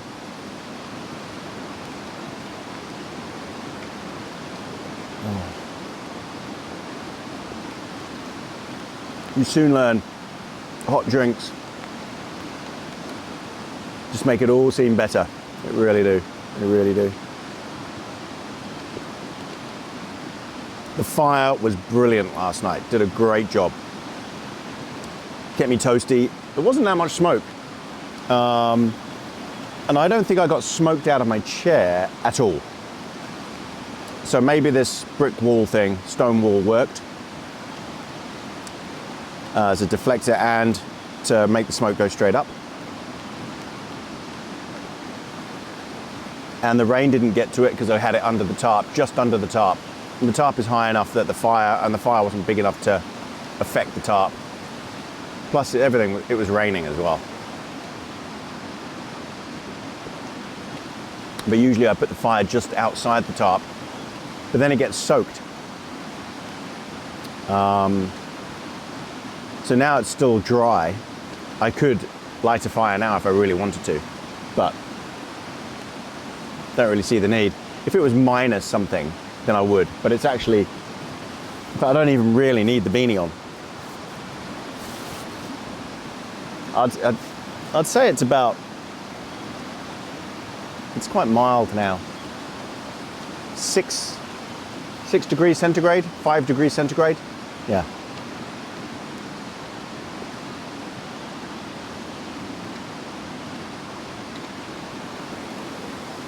So I slept really well. Everything's dry, except my socks and my trousers. I had my socks in my sleeping bag, but they still didn't dry in time. So putting on wet socks, lovely. But the thing with these boots that I'm wearing are that they're insulated, winterized rubber boots. And once you seal them up, everything gets warm in there really quickly. Not like leather, which breathes, these don't breathe. So it traps all that heat in and they get really warm.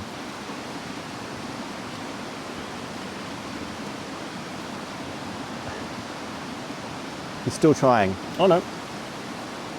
It's relaxing next to me. Isn't that nice? Because he knows now that we'll be packing up and going home soon. So he's always more chilled out on the morning that he knows that we're leaving. Because he's waiting for that next bit of the routine. All right, everyone, I'll bring you back for when I'm having my breakfast.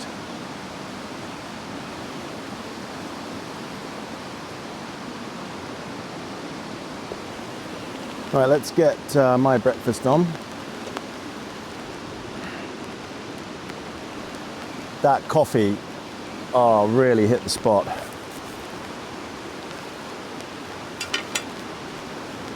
No, Bruce, mind out, because knock the table.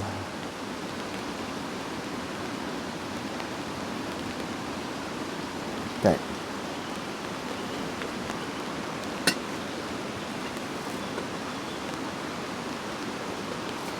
Oh, I keep misplacing stuff. I am so disorganized.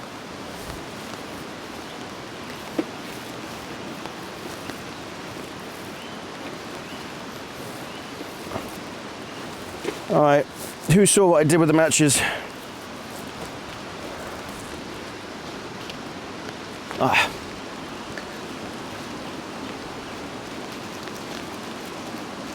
Bruce is looking for any scraps possible. The bottomless pit. No, Bruce, away.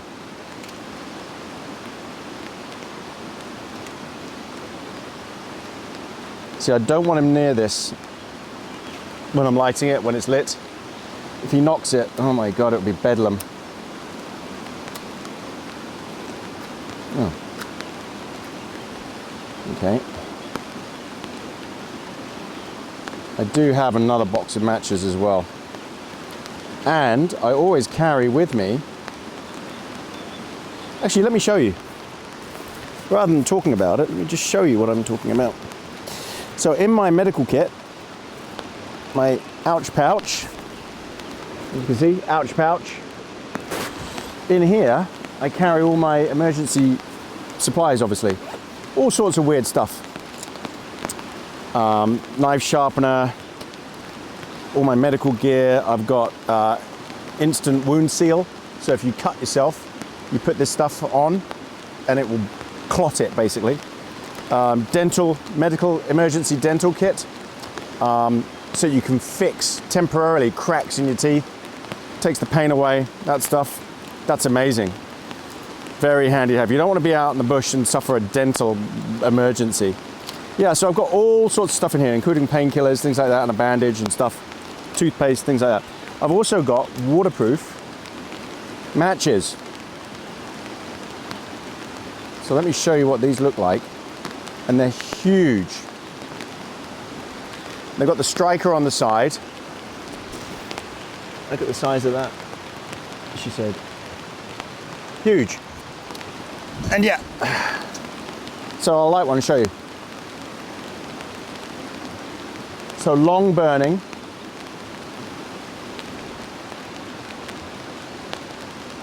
So even when wet, they give off that huge flame for much longer than a normal match, and they work in the wind, so they're windproof. Very handy to have in an emergency.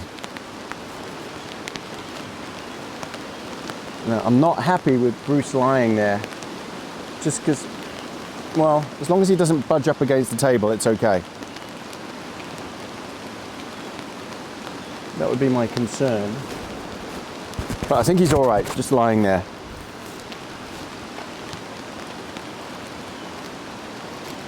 But once I'm cooking, I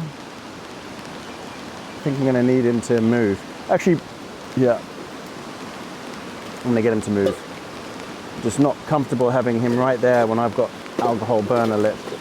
Good boy. Did it all by yourself because you thought there was some food. Okay, so for breakfast,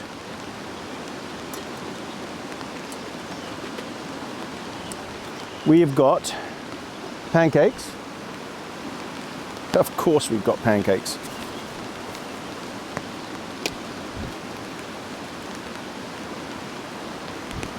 Bruce, leave my bowl alone.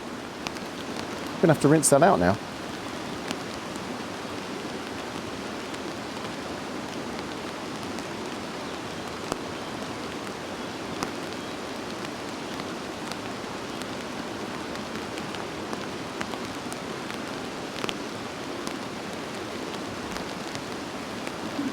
So yeah, we've got pancakes and I've got bacon.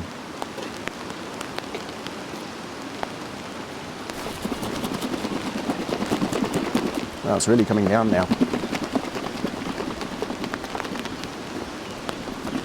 No, Bruce. Bruce, come and lie up here. Come on, over here.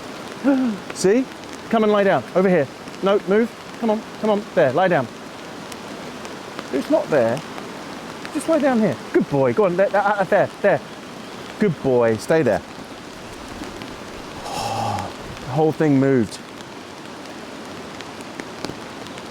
That'd be my worst nightmares if he caught light. Oh gosh. Okay, so that's pancake done. We need to get the bacon on. Got some lovely Pestles streaky bacon dry cured. It's Manuka smoked. This is local. It's where I live. Lovely stuff. And you know what? I'm going to do the whole load, and then because it shrinks so much, and then I'll let him have a couple of pieces as well. Wow. I don't know if the camera is picking up the rain coming off the tarp.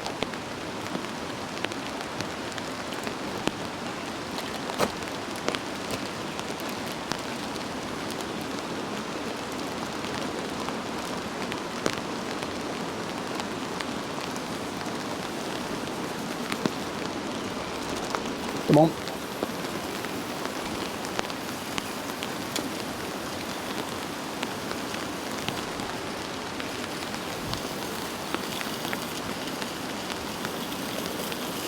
Oh, the sound of bacon.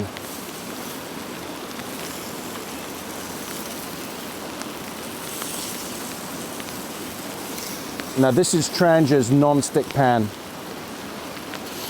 which is pretty good. There's a couple that they do.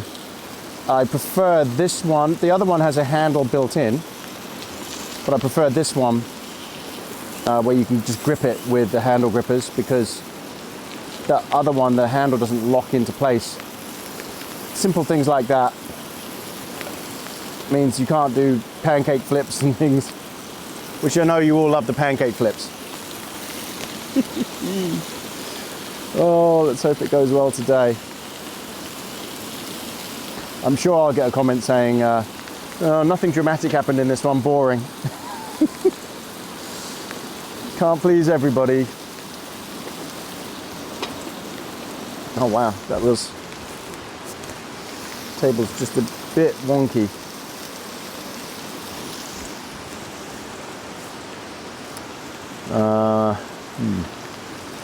It should be okay.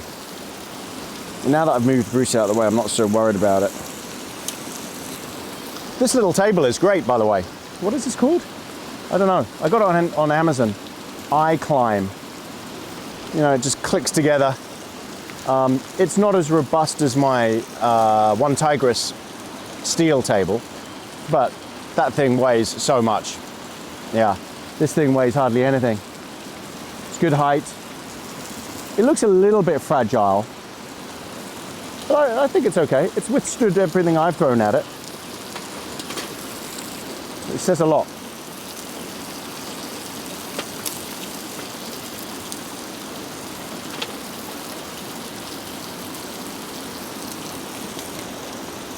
It looks like we're going to be walking out in the rain. Oh well.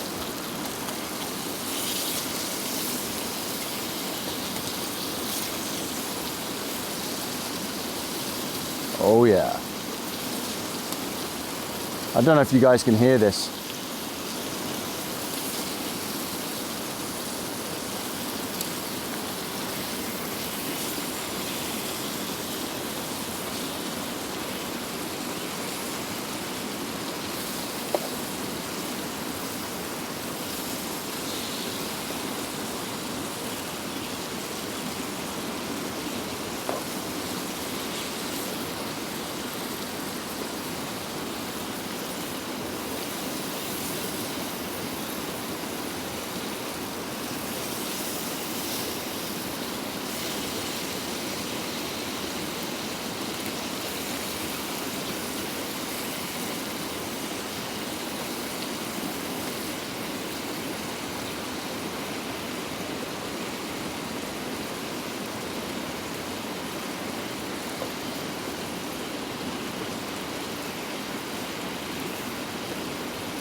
Always hold the pan. I've knocked things over before on these Trangias, so a bit top heavy. So always hold the pan, especially when you're cooking something like this that's full of fat.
Right, bacon is ready. There's a lot of fat.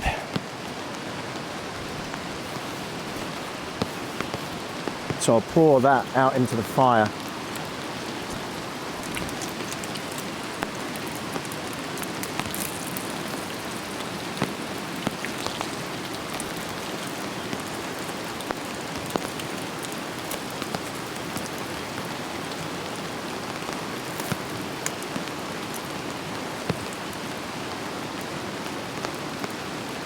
Oh, this is going to be extra crispy.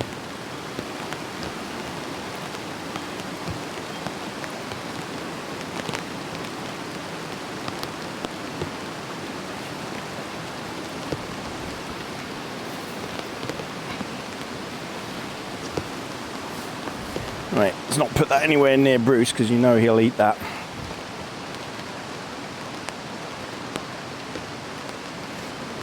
Okay, so let's put flame on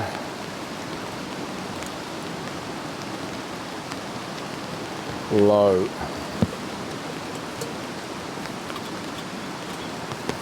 Yeah. Right, add a tiny bit more water to this pancake mix.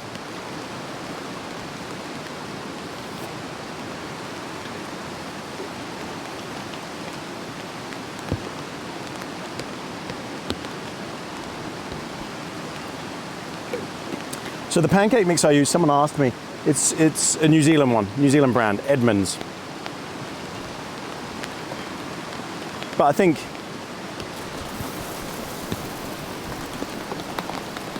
you can just get them anywhere as different brands all over the world.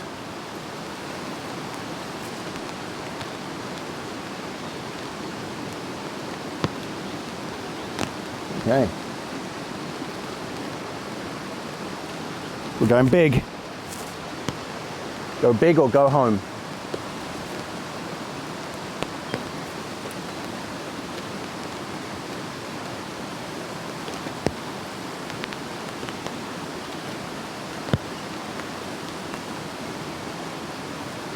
Oh yeah.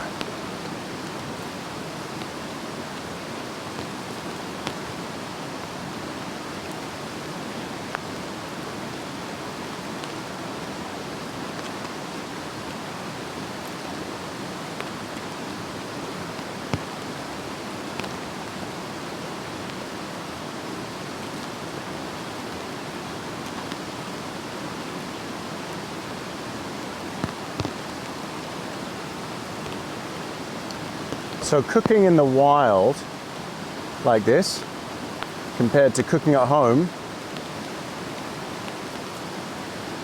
it's just not as controlled. Everything's harder to cook out here. The air temperature is much colder, so your pans are colder, everything. Your flame isn't regulated, harder to control. So just remember that if you've got a complicated dish that you like to cook at home, you're going to make life hard for yourself. Okay, so what I'll do is probably put a couple of pieces of bacon in Bruce's bowl he can have when I have mine. Nice and crispy bacon, which he is going to love. Okay, he'll have that when I have mine. Give him 4 pieces.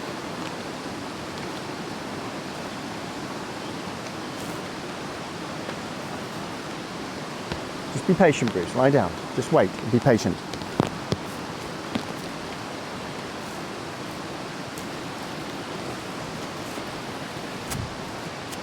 Okay, and in preparation, I've got my maple syrup.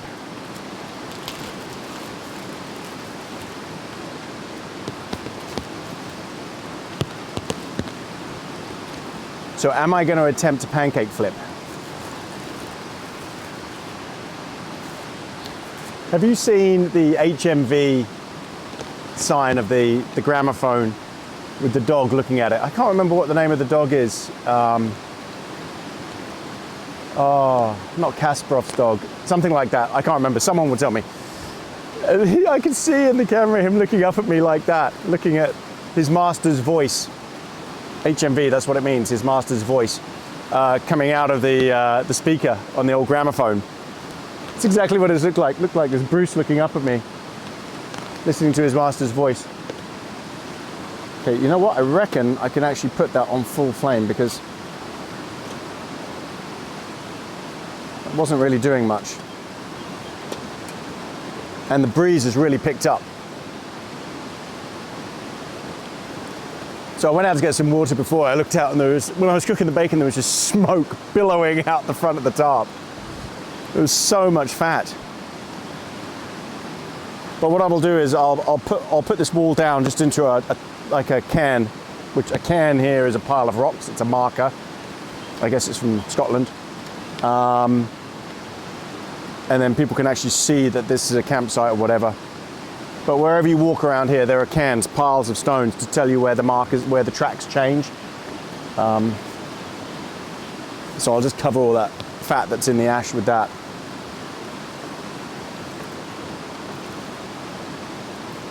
Okay, I think we're getting close to flip territory.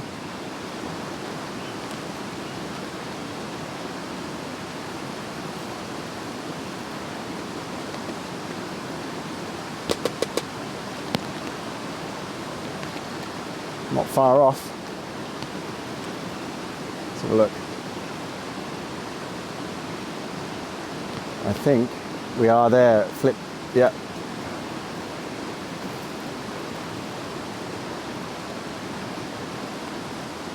Uh-oh, stuck at the bottom. Okay. Right, we're going to do a flip. Here it goes, everybody. 1, 2, 3. Yay!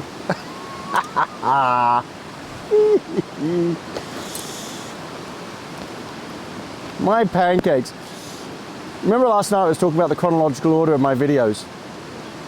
Go back and look at my early videos where I made pancakes in a normal Trangia pan, and they were just Bruce, away, away, Bruce, away. Not next to the flame, away. I do not want him banging this and then fuel everywhere, big fire. Got to be strict on that. Okay. It will only need a few seconds on this side, I'm sure. Let's have a look.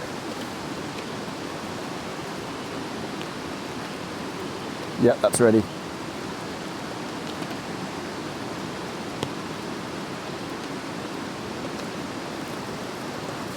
Oh, got it just in the nick of time. That was about to burn. Let's get the kettle on.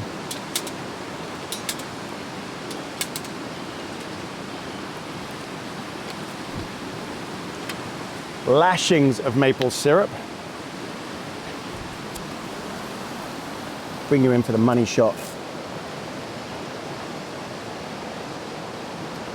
Just coat it. Just coat it. Whatever. There you go. Bacon and pancakes with maple syrup.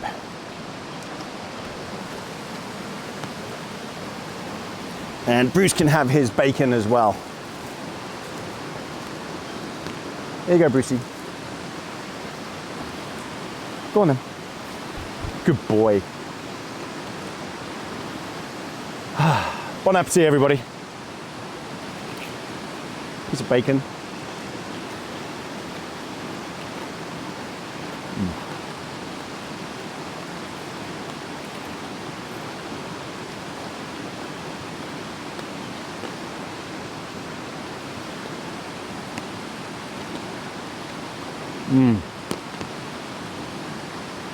Oh man, this makes up for my last camp.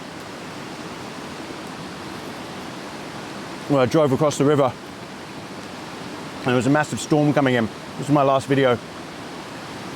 And I had to leave camp early because it was just outrageous storm coming and I was on the wrong side of a river. And then I actually got stuck in the middle of the river in the truck. You know, I left that one early. I didn't cook breakfast because I knew I was really worried.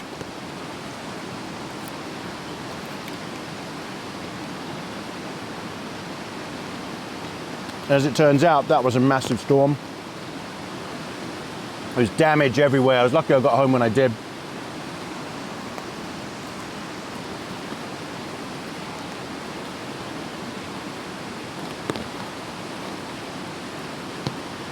Someone commented they were disappointed that I bailed. As I said, I didn't want to leave Anne and Brandon at home during this massive storm, and I have to make a safety call. This isn't about putting on a good show for you where I put myself at risk or other people at risk. So I didn't really like that comment, because that person obviously couldn't give a damn about my family. Outrageous thing to say. I should have stayed another night.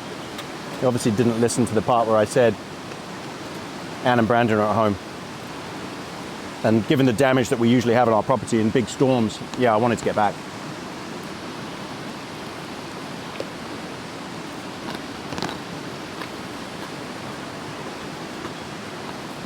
So crispy.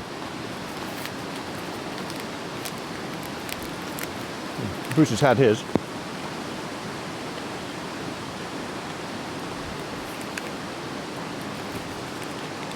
He is a happy pup.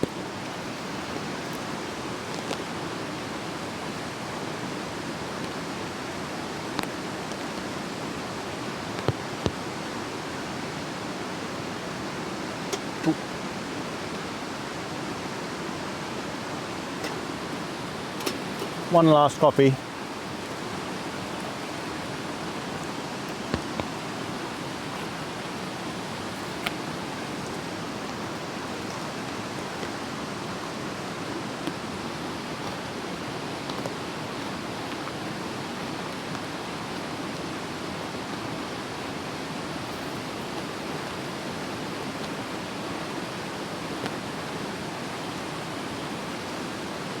Bring it back, everyone.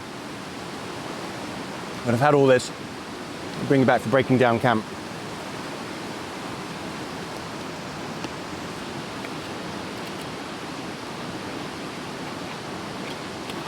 Time to pack up.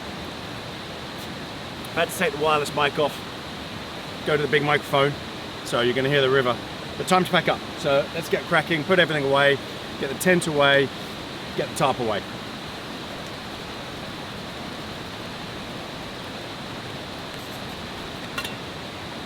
So, just realised the bottom of the tent is wet under the sleeping pad. Bruce, out of there. And it is a very wet spot. As I said, water pools up. And the head rating for the base, I think, is only like 1200 mil, 2000 mil. So not very good. So you'd actually need a ground sheet. So I recommend getting a ground sheet for this tent. I'll show you what I'm talking about inside. So underneath, so you can see it's seam sealed, everything's good. But when I lift it up, see it's wet. That's damp. That's leached through, just slightly, not much, but it is damp. And I mean, it's going to take a while to dry that out. And you can see the mat, the pad, has soaked that up. Yeah. So this does happen when you don't use a ground sheet. Because the base is very thin. It's not like the ones you get on Hilleberg that are very, very thick, you know, ultra watertight. This, the pressure you put on it, especially if there's pooling water underneath, it will leak.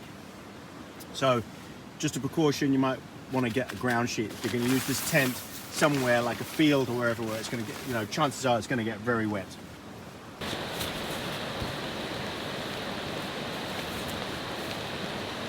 My pillow. Excellent pillow. The Nemo King, Pillow King. Yeah.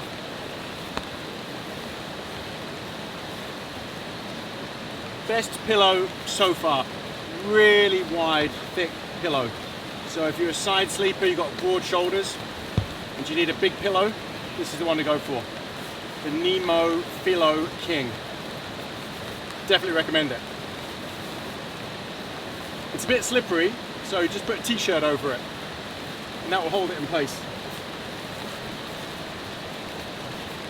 Oh, it's soaked under Bruce's bed. Very wet.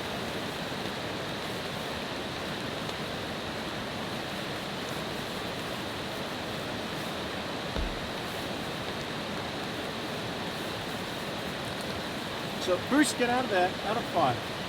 Yeah, all the moisture goes from Bruce through his bed. But it does dry him out really quickly. And in the morning he's toasty, dry.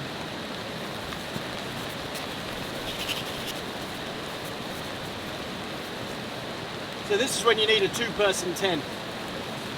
You have space to spread out and to pack everything away as well. Trying to do this in a one-person tent, nightmare.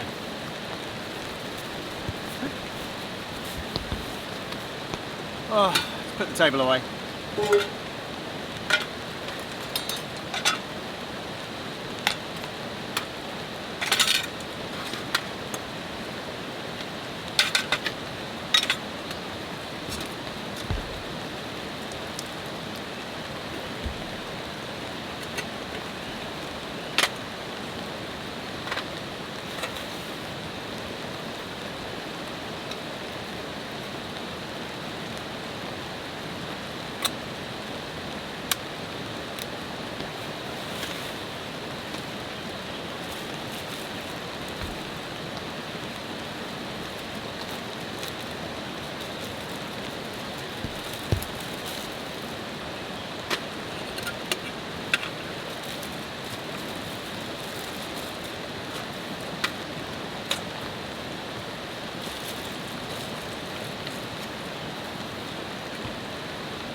See, with the Trangia, it's so easy. Very neat.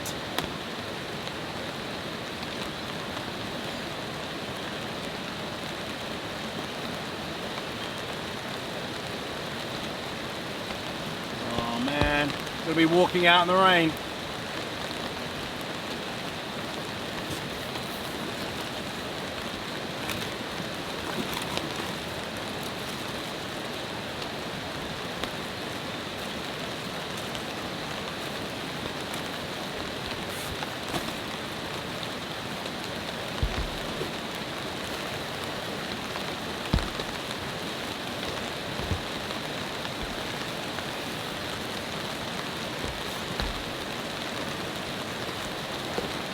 So I'm going to pack up my big jacket, put my rain jacket on.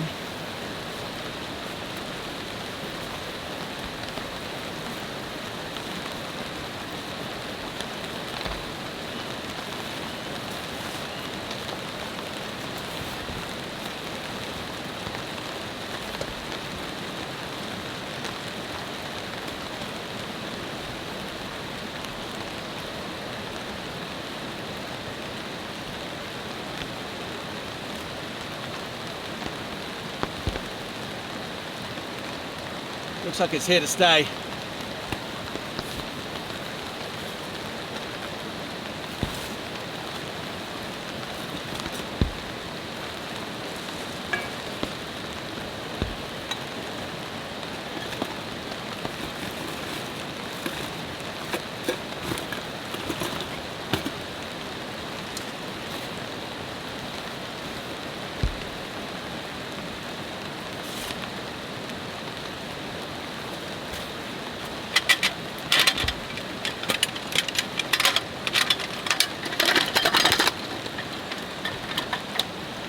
See, with the table it's pretty easy.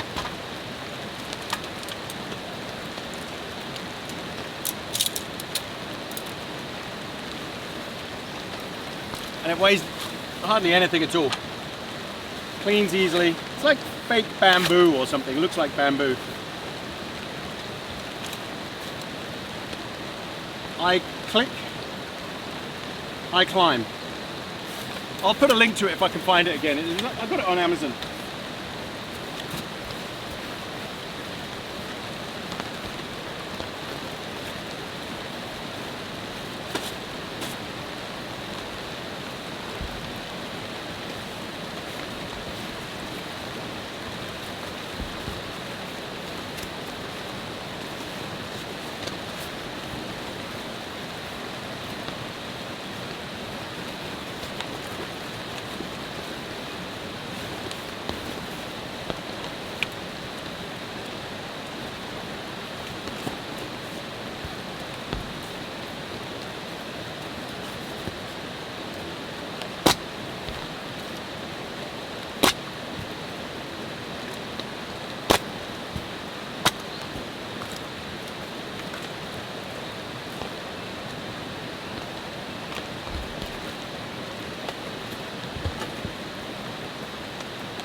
Bruce's dog towel. This thing is amazing. It's the 4 Monster microfiber towel. They come in different sizes. I think this is like a small one, but just mops up moisture so well. I would dread to go in the tent with Bruce without this.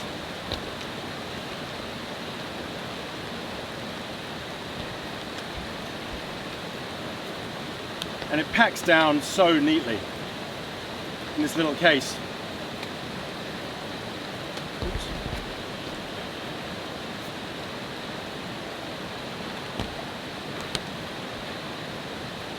And that's it. It's a breathable case. 4 Monster. I don't know if the camera's picking that up, but anyway.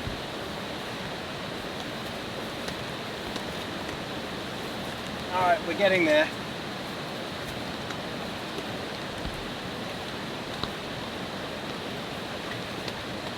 So I never put my fuel in there. I put my fuel on the outside pocket. Okay, let that cool down a bit, my thermocell.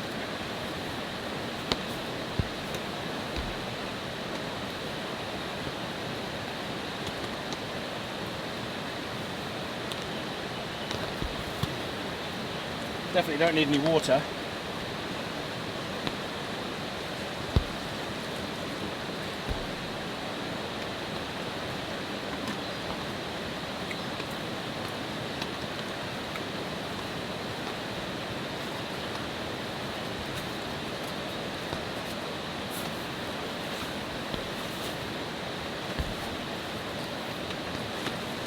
Okay.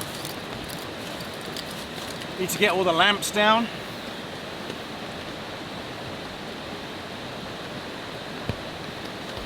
The Lucy lamps.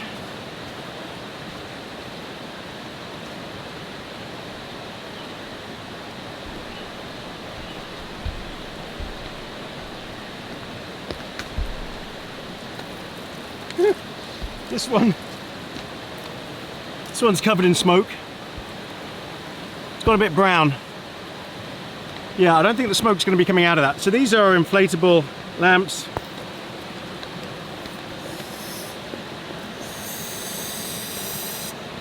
They give off loads of light, and you can charge them by solar or USB. Good things. They're useful for, you can also use the battery that's in them to charge other things from the USB port. So pretty good. I've got to say, give off a lot of light.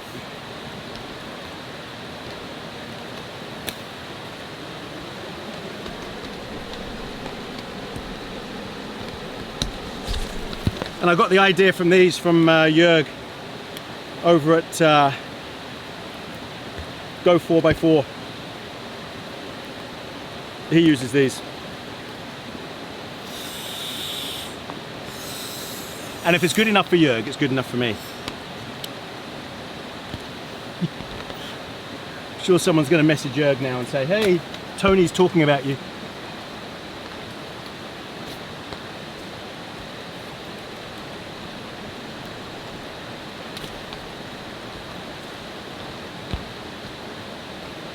Oh, okay.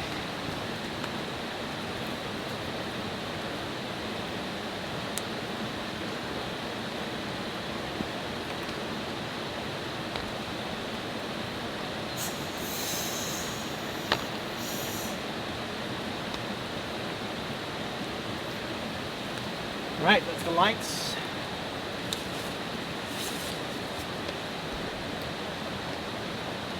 Thermocell is now cooled down. Good. What else is left to go? Bruce needs his collar on. It's got his tracker on it. Come here, Brucey. So I've got an Apple, what is it, AirTag? Yeah. Come here. Good boy.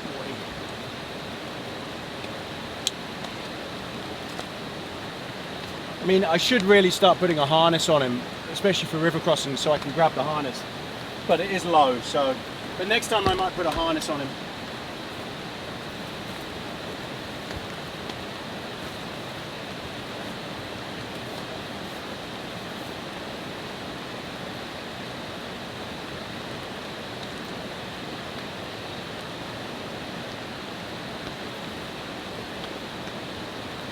glad I bought my axe.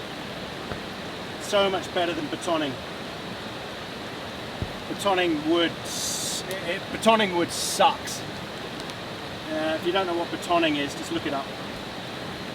That's where you use a knife to split the wood. Nowhere near as good as an axe.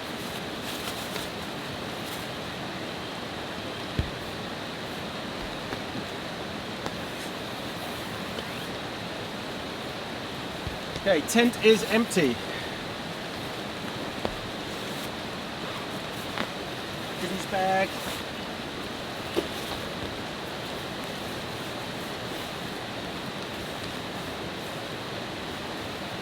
I don't think I've packed this anywhere near as well as I usually do.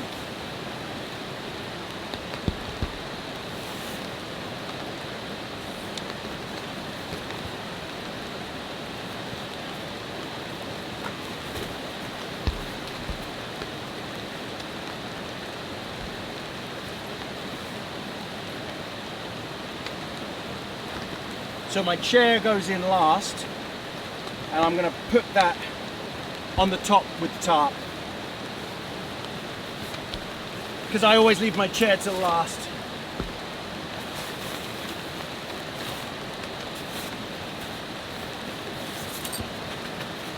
Right.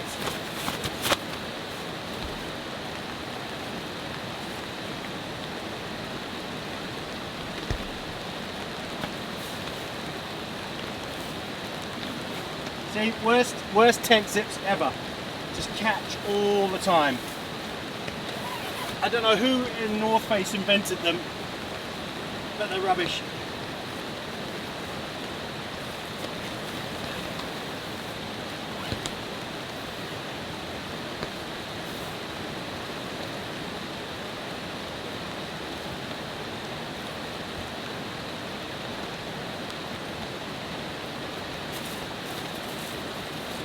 So these are my Hillberg Anaris tent pegs. Don't bother with the tent pegs that come with the tent. They're rubbish. North Face always skimp on tent pegs. They just put cheap basic things in. So you definitely need to go out and buy your own decent pegs. And that's for all of their tents.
So the beauty of a freestanding tent is you can move it around.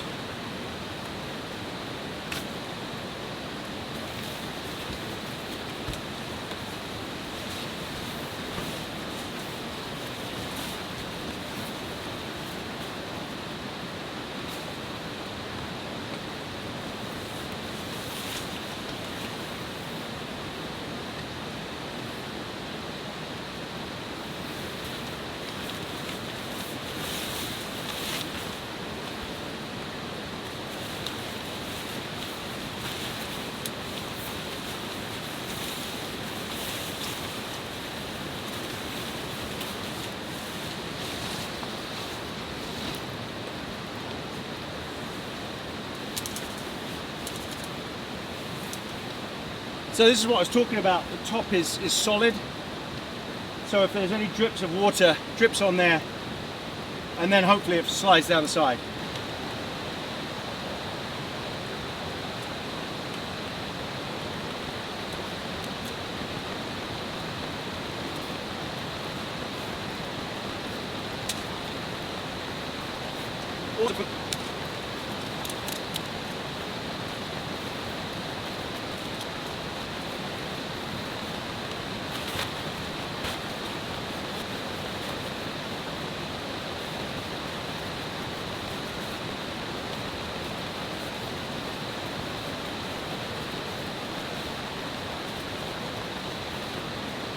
The other thing with Hillberg tents is they oversize the stuff sack, so it's so easy to get it in.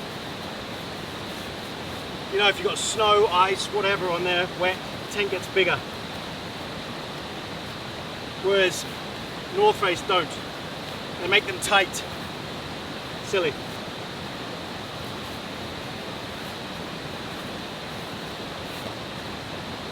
And when your hands are freezing cold, you don't want to be doing that.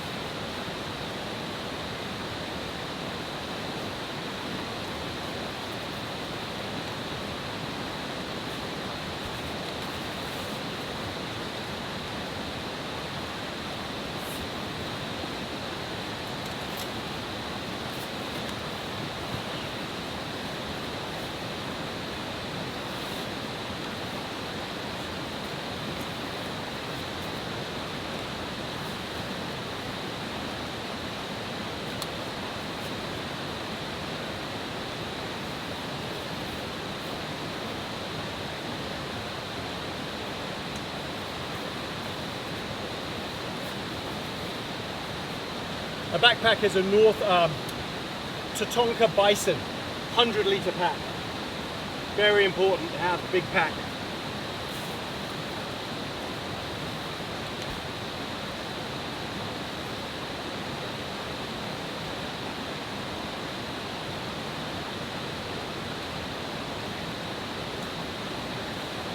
My Garmin InReach Mini, that's how I communicate satellite emergencies.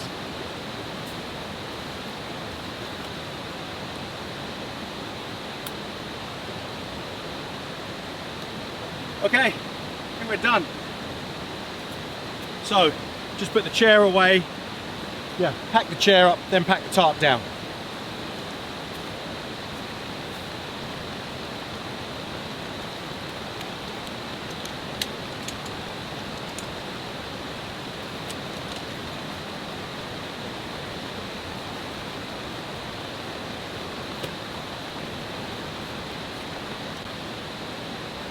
Okay, just the tarp to do. What I might do is take my hoodie off, get my rain jacket on, because I don't want to walk in this, I'll be drenched as well. And then let's get the tarp down.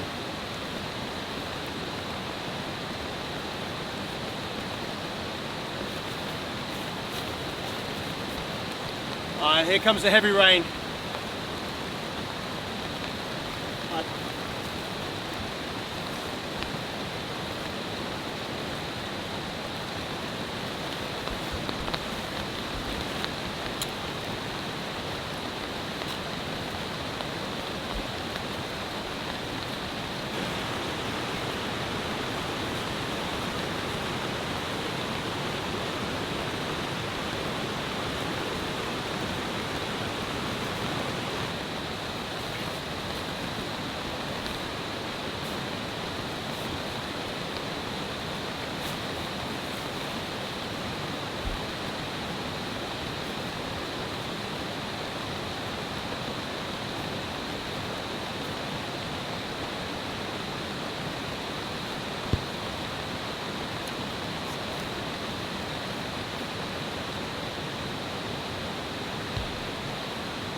Okay, just need to put the big camera away, go onto mobile, and then we can head off.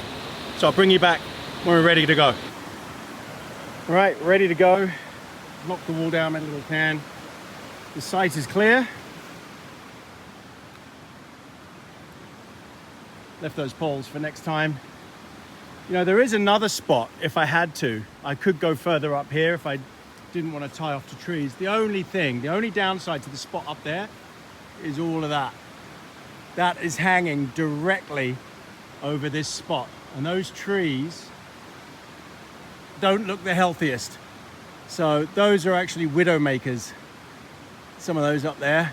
So that's the reason why I don't camp on that upper ledge. Whereas above me here, there's nothing. Blue sky, well, cloudy, rainy sky. All right, Brucey, let's go.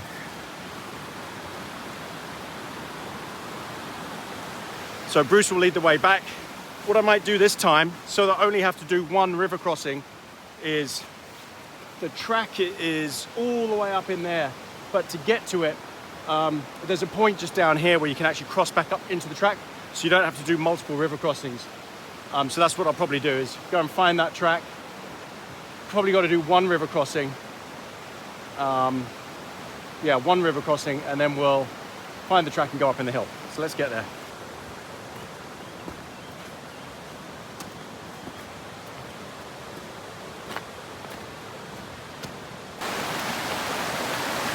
So Bruce will find the way across. Up here, Bruce. Bruce.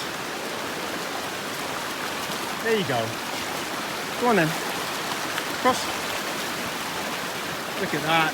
So easy for him. Same for me. Follow Brucey. Come on then, Bruce. Down. Let's go, go, go. He's done so many river crossings. He knows what he's doing. Come on. Wow, look at this waterfall. Ah, so this is this is where all the damage happened that caused all of this debris, this carnage. Came down here and carved. So if you look back at an old video, there was this massive flash flood that carved this huge mess. And that came down here. That didn't exist before, any of that. It's just huge. Catastrophic damage up there, thousands of trees down, and it all swept out here and just made one hell of a mess. But this waterfall is pretty epic. Look at this. There's a lot of water up there.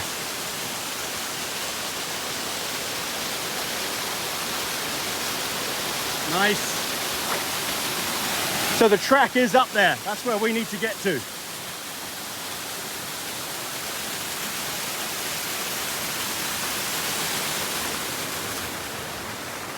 So if I can find a way up onto the track, that'll be good. Bruce is crossing rivers for no reason, just because he can.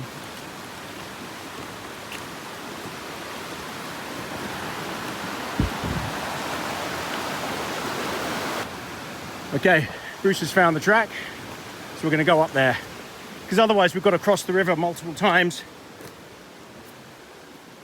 and it would be a lot easier just to walk along the track up here. Go on then, Bruce, up. Very slippery. I just went in a hole.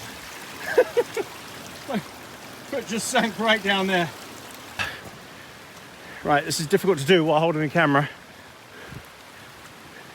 So this is the old stream, little one that we used to cross. Most of the water has now been diverted over to where that waterfall is. And this used to be a bit of a nightmare to cross when it rained heavily. But it kind of disappeared, yeah, when the big storm hit.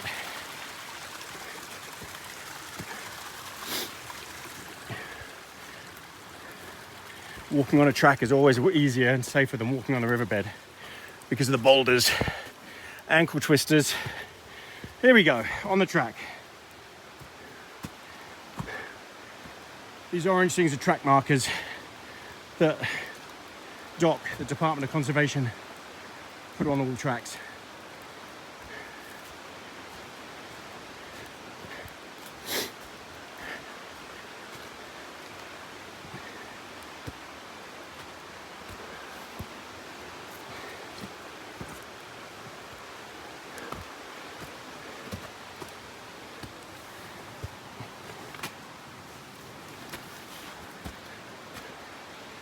There we go. We're up. There's the river down there. And we're on the track. Nice. Oh, so much quieter up here. Come on, Brucey. And so much easier to walk. Not have to worry about crossing the river multiple times. Okay, bring you back at the car. We're out of the track. Back onto the road. Come on, Brucey. Where's the car? Oh, that was fun. Oh, look, we've got a bit of blue sky. Oh, oh. Shame that didn't come a bit earlier when I was packing up. But you know what? Who cares? It's blue sky now. That was a fun trip. Just a quick overnighter. I could have done 2 nights there, to be honest. I was very comfortable. Maybe next time, 2 nights. But I think next time I really want to go out in my new rooftop tent, trial it out, see how it goes, and prepare for a big winter trip with that. Find some snow. Right, not far to the car. See you there. Oh. All right, back at the truck. I think Brucey's gonna go in the back. To Brucey. Come